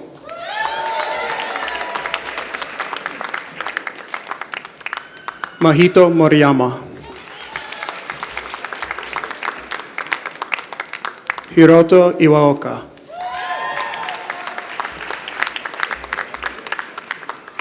Eri Suzuki.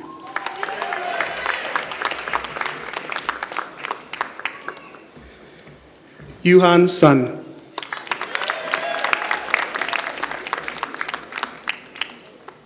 Chika Fukugama.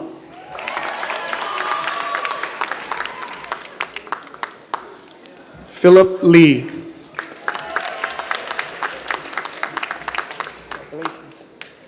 Anthony Castelletto.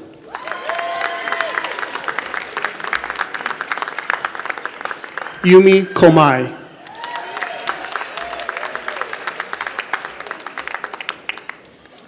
Jiahui Huang. Zhang, excuse me. Congratulations. Adia Scrub.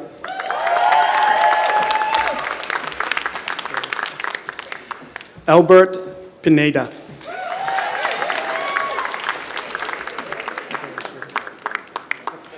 Elizabeth Canales.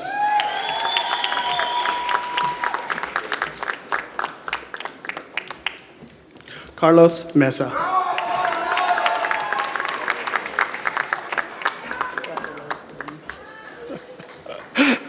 Nisha Parak.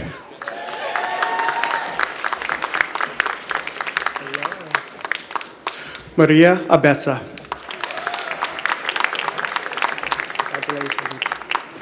Wajenda Chambeshi.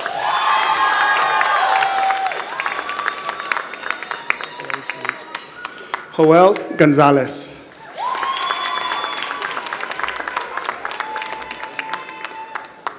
Congratulations. Regent Ralph Cortepuz.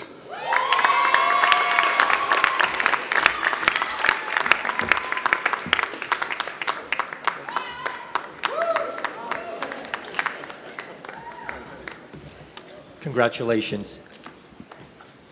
We will now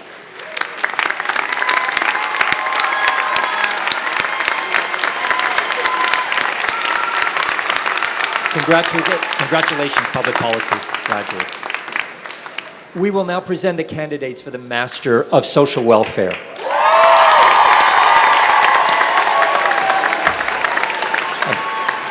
And Professors Todd Franke and Janae Moyo will present the candidates, and again, Dean Segura will confer the degree. Will the candidates for the Master of Social Welfare please stand? Good listeners.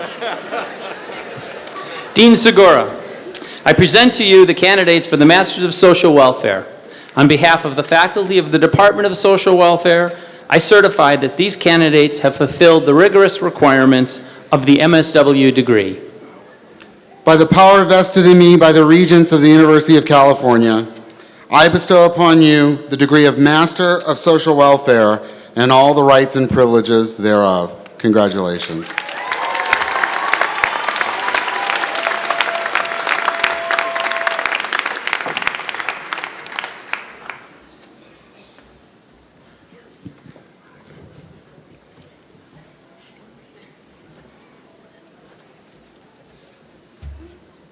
Patrick Jeffrey Baird.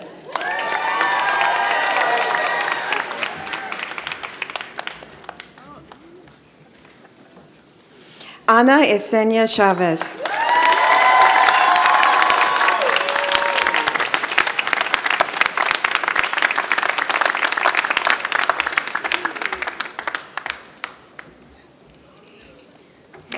Vanessa Lizette Morelos.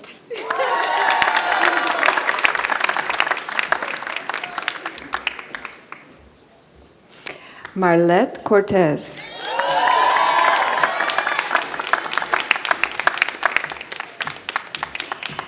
Angelica Nicole Robertson.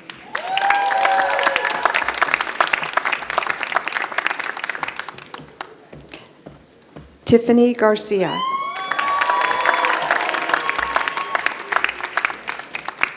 Sky Gonzalez.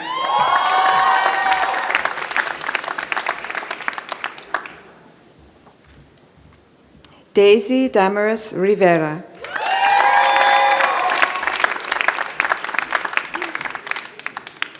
Jenny Duvid Samala.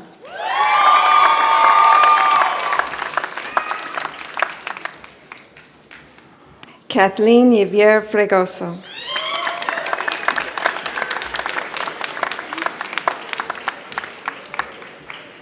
Sharon Cervantes.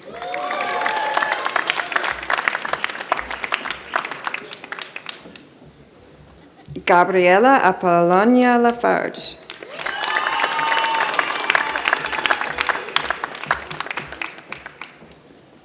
Stephanie Del Toro.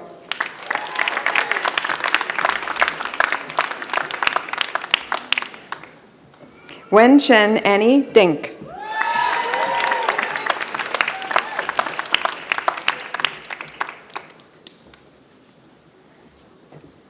Megan Farrell Ibarra.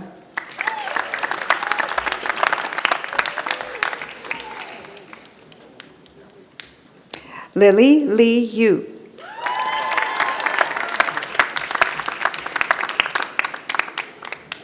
Lauren Susan D.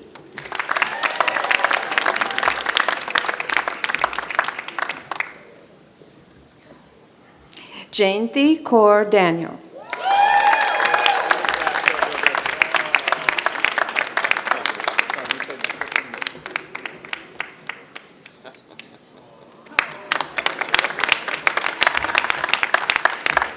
Yadira Guadalupe Dianda.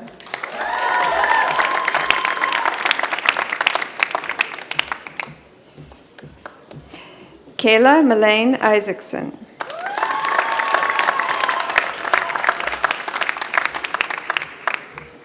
Hazmik Agazarian.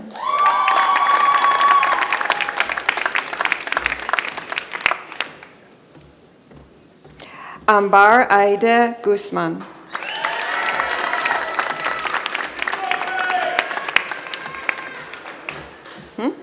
Tanya Cristel Contreras Salazar.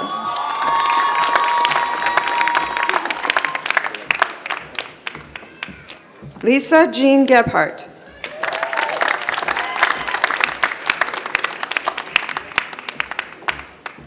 Liana Doreen Zanis.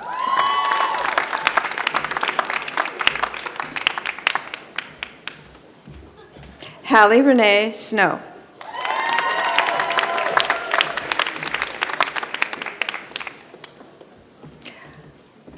Lauren Mackenzie Butts.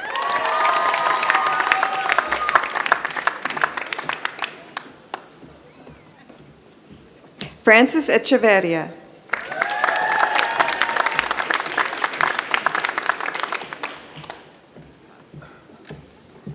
Allison Kent.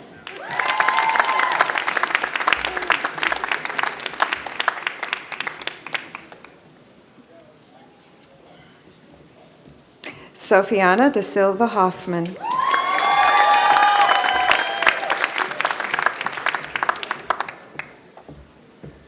Rachel Elisa Locke.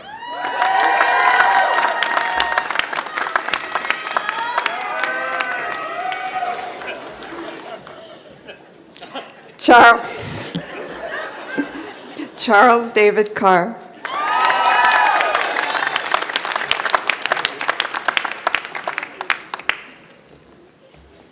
Patty Sue Thompson.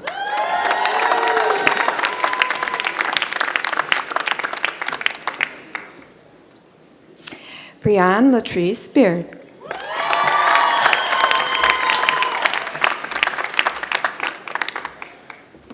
Yahaira Medrano.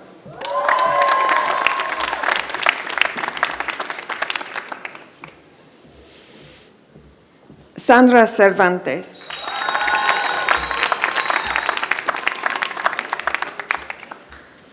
Cristina Lizette Hernandez.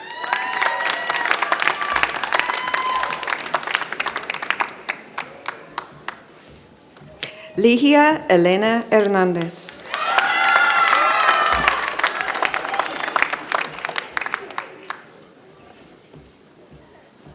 Corina Lopez Ramos.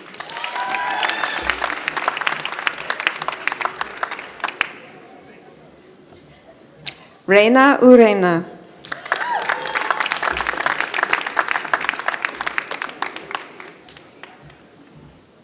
Jessica Cabrera.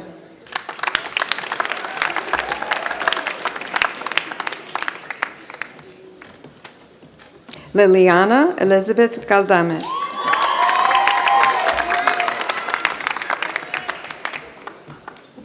Christopher Claxton.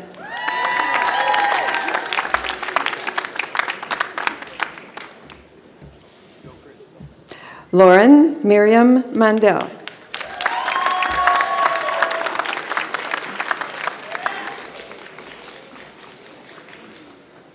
Chautauqua Nicole Enunwa.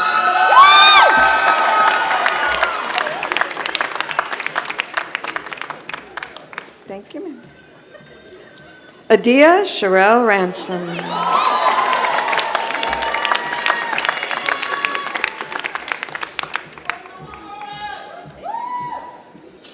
Darian Simone Askew.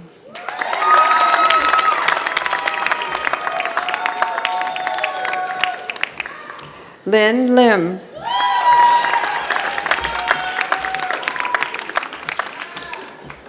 Hannah Hughes Clark.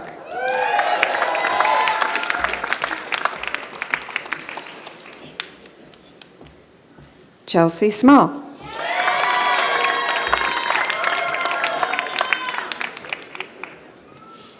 Tina Marie Ahmed.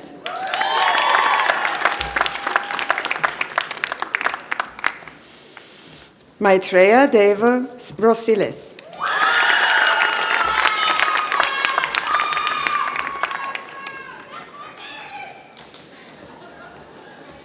Michelle Lee.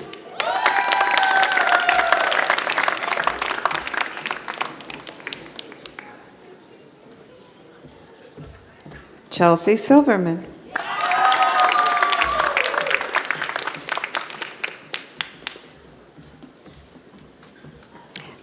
Tammy Marie Barreras.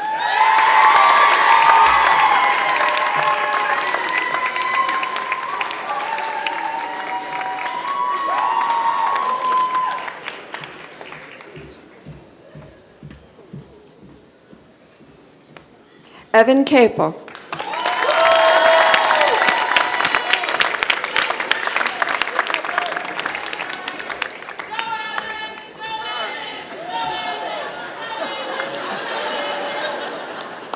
Tom McCready.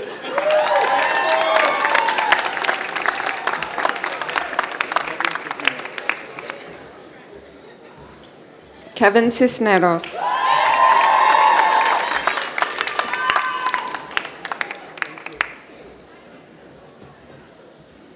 Leslie Martinez.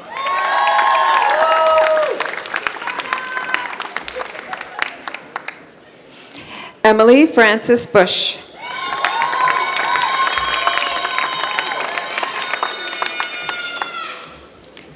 Christopher Howmiller.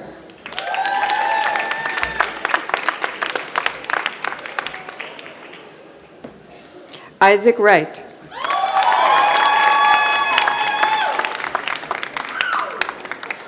Thank you. Randall John Sumi.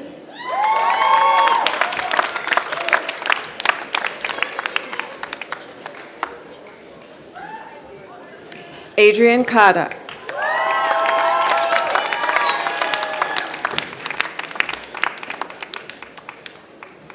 Dianica Vanessa Torres.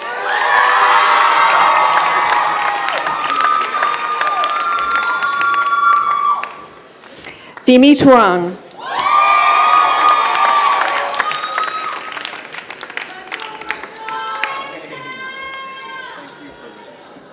Rachel Monmon Chan.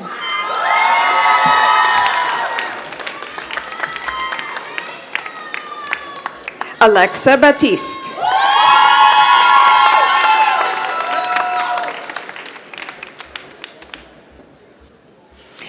Judy Daihe Chung.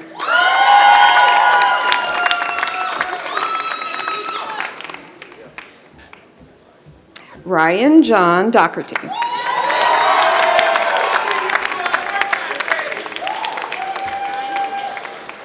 Zaniel Desiree Jordan.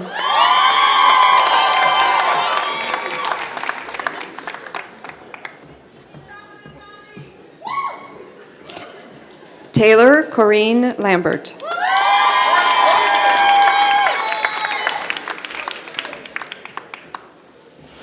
Amanda Lee Cross.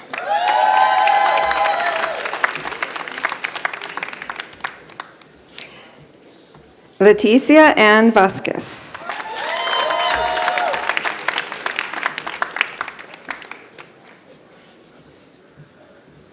Brittany Ann Woods.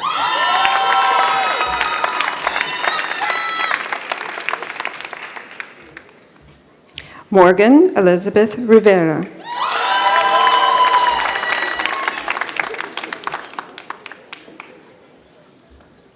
Celine Garhanian.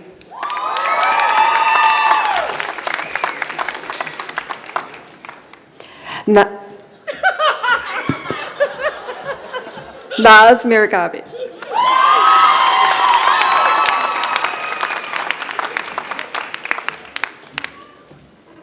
Rosalie Evans.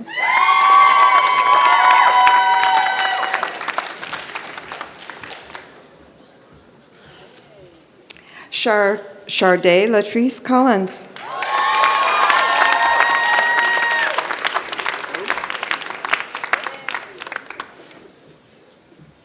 James Oscar Banks II.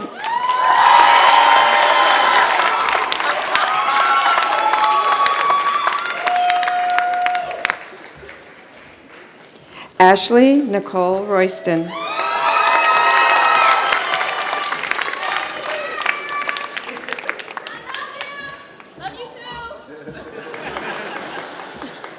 Almora Hung.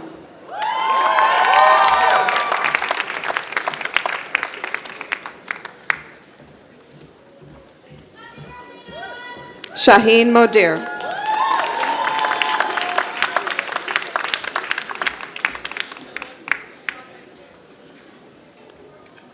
Evelyn Rowe.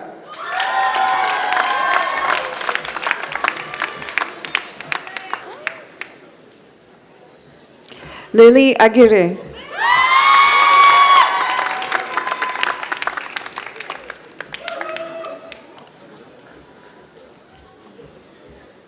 Christina Jin Ching.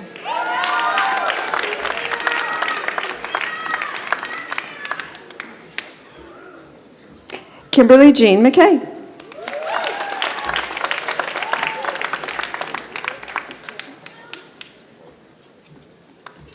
Corina Capetti Klein.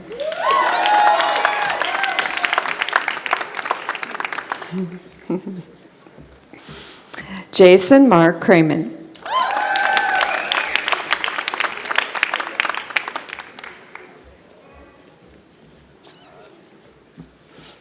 Javier Espinosa.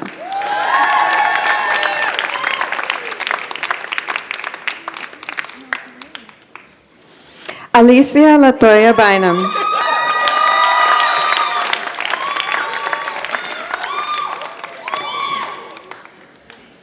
Christopher James Mann.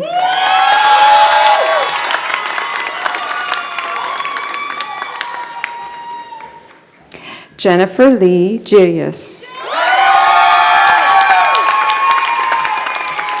Oopsie.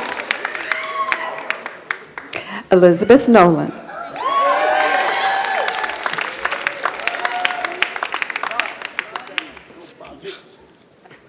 Bobby Jamal Sampson.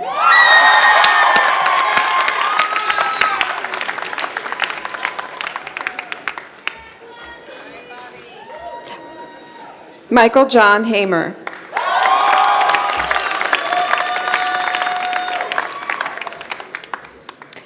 Julia Marie Guazo.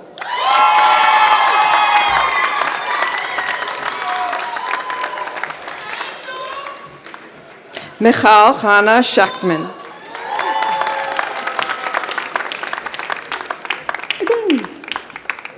Karen Law.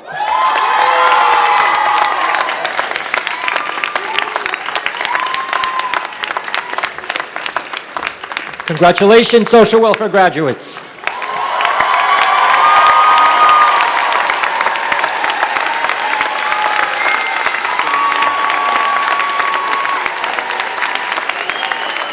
And we will now present the candidates for the Master of Urban Planning. And Professor Vineet Mukherjee and Ananya Roy will present the candidates, and Dean Segura will confer the degree. Will the candidates for the Master of Urban and Regional Planning please rise and stand? Dean Gary Segura, it's my honor and delight to present to you the candidates for the Master of Urban and Regional Planning. On behalf of the faculty of the Department of Urban Planning, I certify that these candidates have fulfilled the rigorous requirements of the MERP degree.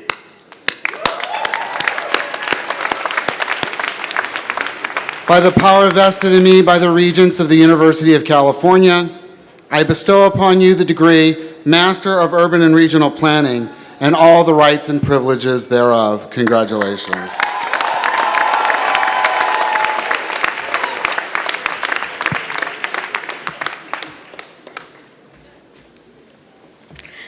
Caroline Stacy Vera.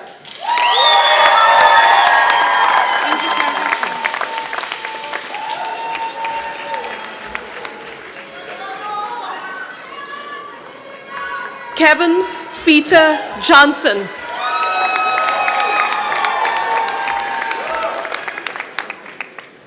Louis Montez.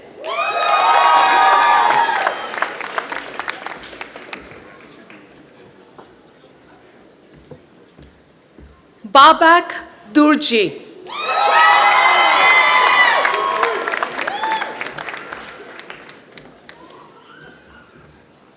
Lily Sackman Brown.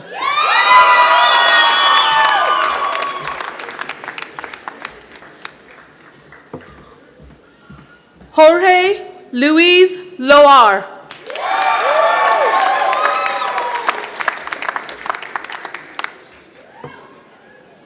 Vivian Lee.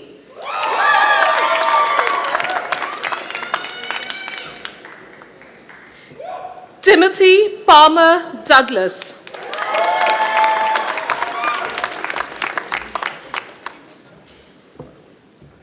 Alisa Kane.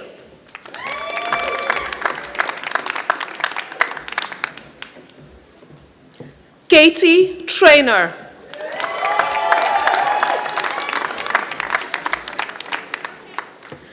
Jordan Andrew Fraud.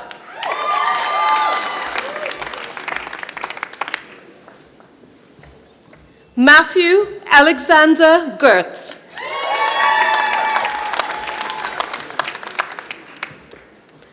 Larry Yulin Lai.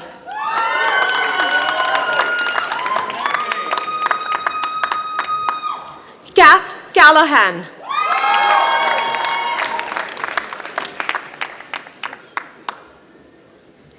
Rachel Roque.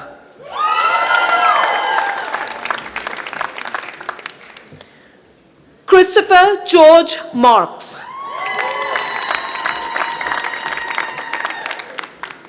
Sweta Ambati.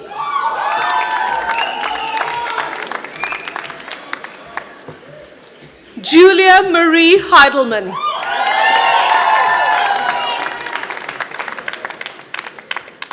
Alexander David Linz.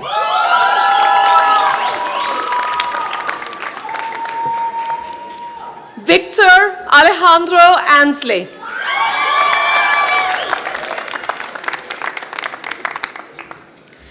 Alexandra Ankudovic.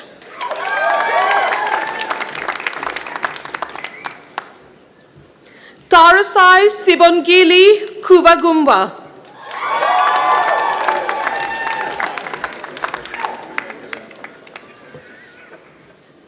Shira Rachel Moki.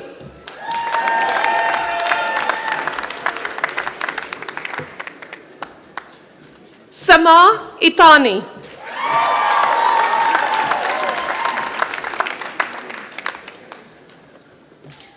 Nicole Ashley Brown.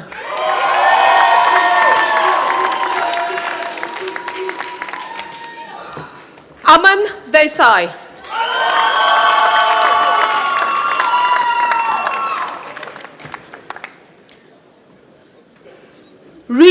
Victoria Garcia.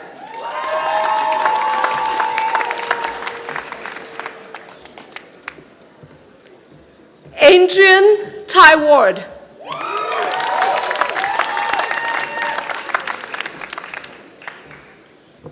Jacqueline O.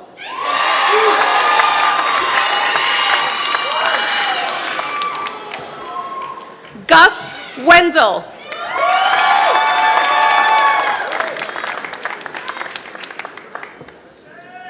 Jenny Chi Wong.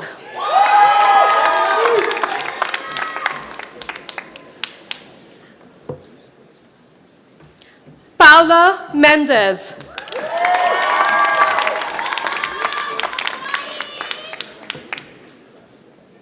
Sime Liuloa Alu.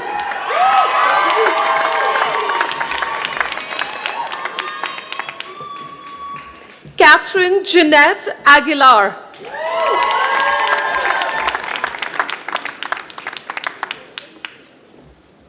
Salvador Gutierrez.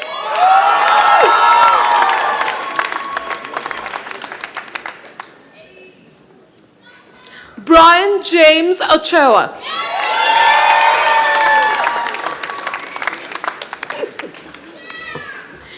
Noel Lopez.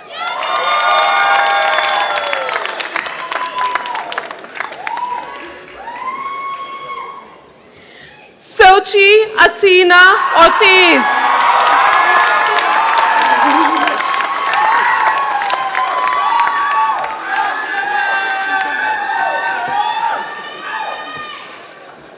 Aviv Yosef Kleinman.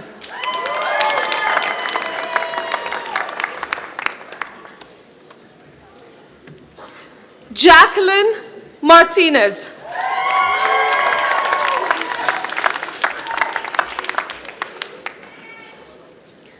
Anna Isabel Bonilla.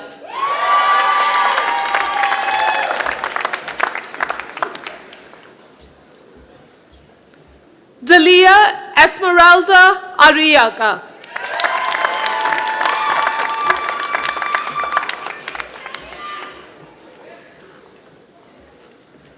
Tony Tiffany Wunhong Tonyu.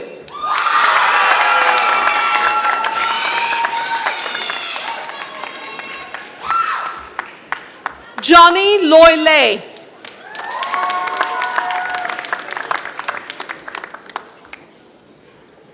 Charles Ye.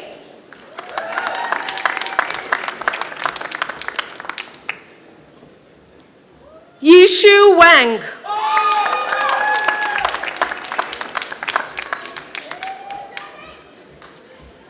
Chi Song.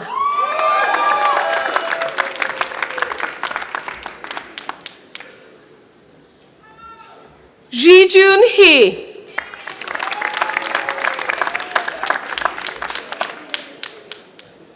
Jacqueline Sue.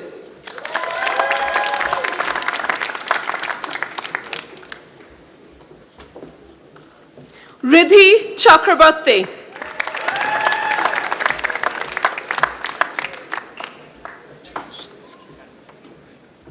Shika Jen.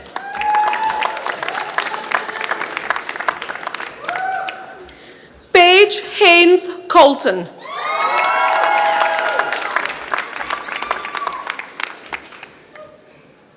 Sarah Ann Mercurio.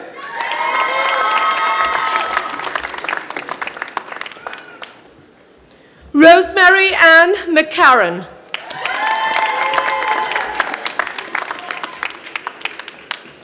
Julie Weddig.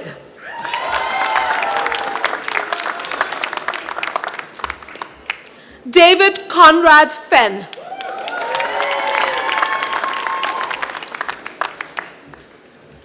Zachary William Pop.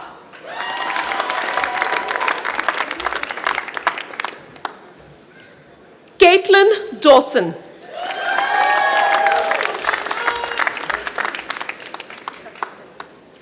Anne Wong.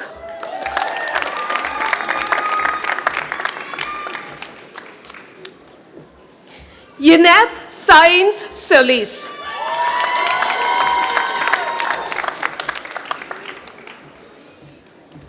Lucero Ramos.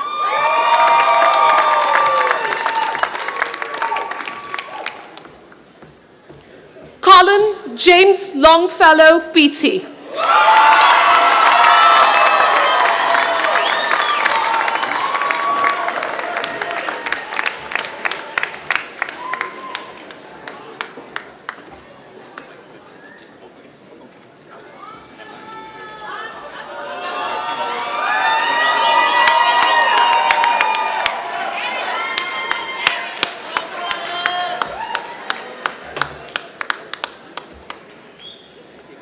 One more time, let's have a big hand for the Luskin class of 2017.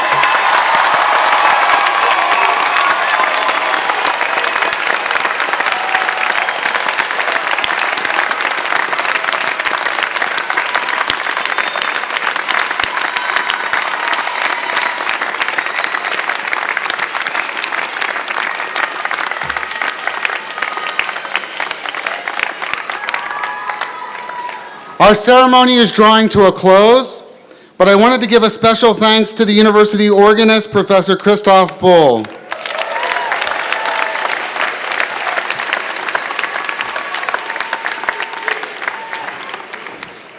I would also like to extend my gratitude to the faculty and staff, all of whom have worked very hard to make this wonderful celebration possible.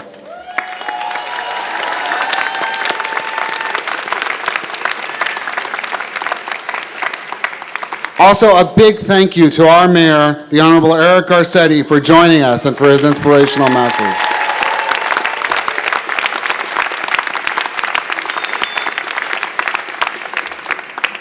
So now we salute the graduates of UCLA Luskin School of Public Affairs. You are no longer students. You are now UCLA Luskin alumni, and we hope to hear from you as you launch your new careers. One important note, though you write your check to the regents, you need to earmark that it's for Luskin in future years. Okay. I'm kidding just a little bit. Okay, so as we prepare to leave, I ask the families and friends of our graduates, please remain seated until the class of 2017 recesses from Royce Hall. Please enjoy the reception outside on Dixon Plaza, where you'll be able to rejoin your loved ones and celebrate this milestone in their lives. As the Dean of the Luskin School of Public Affairs, I bid you congratulations to the UCLA Luskin class of 2017, and have a good day.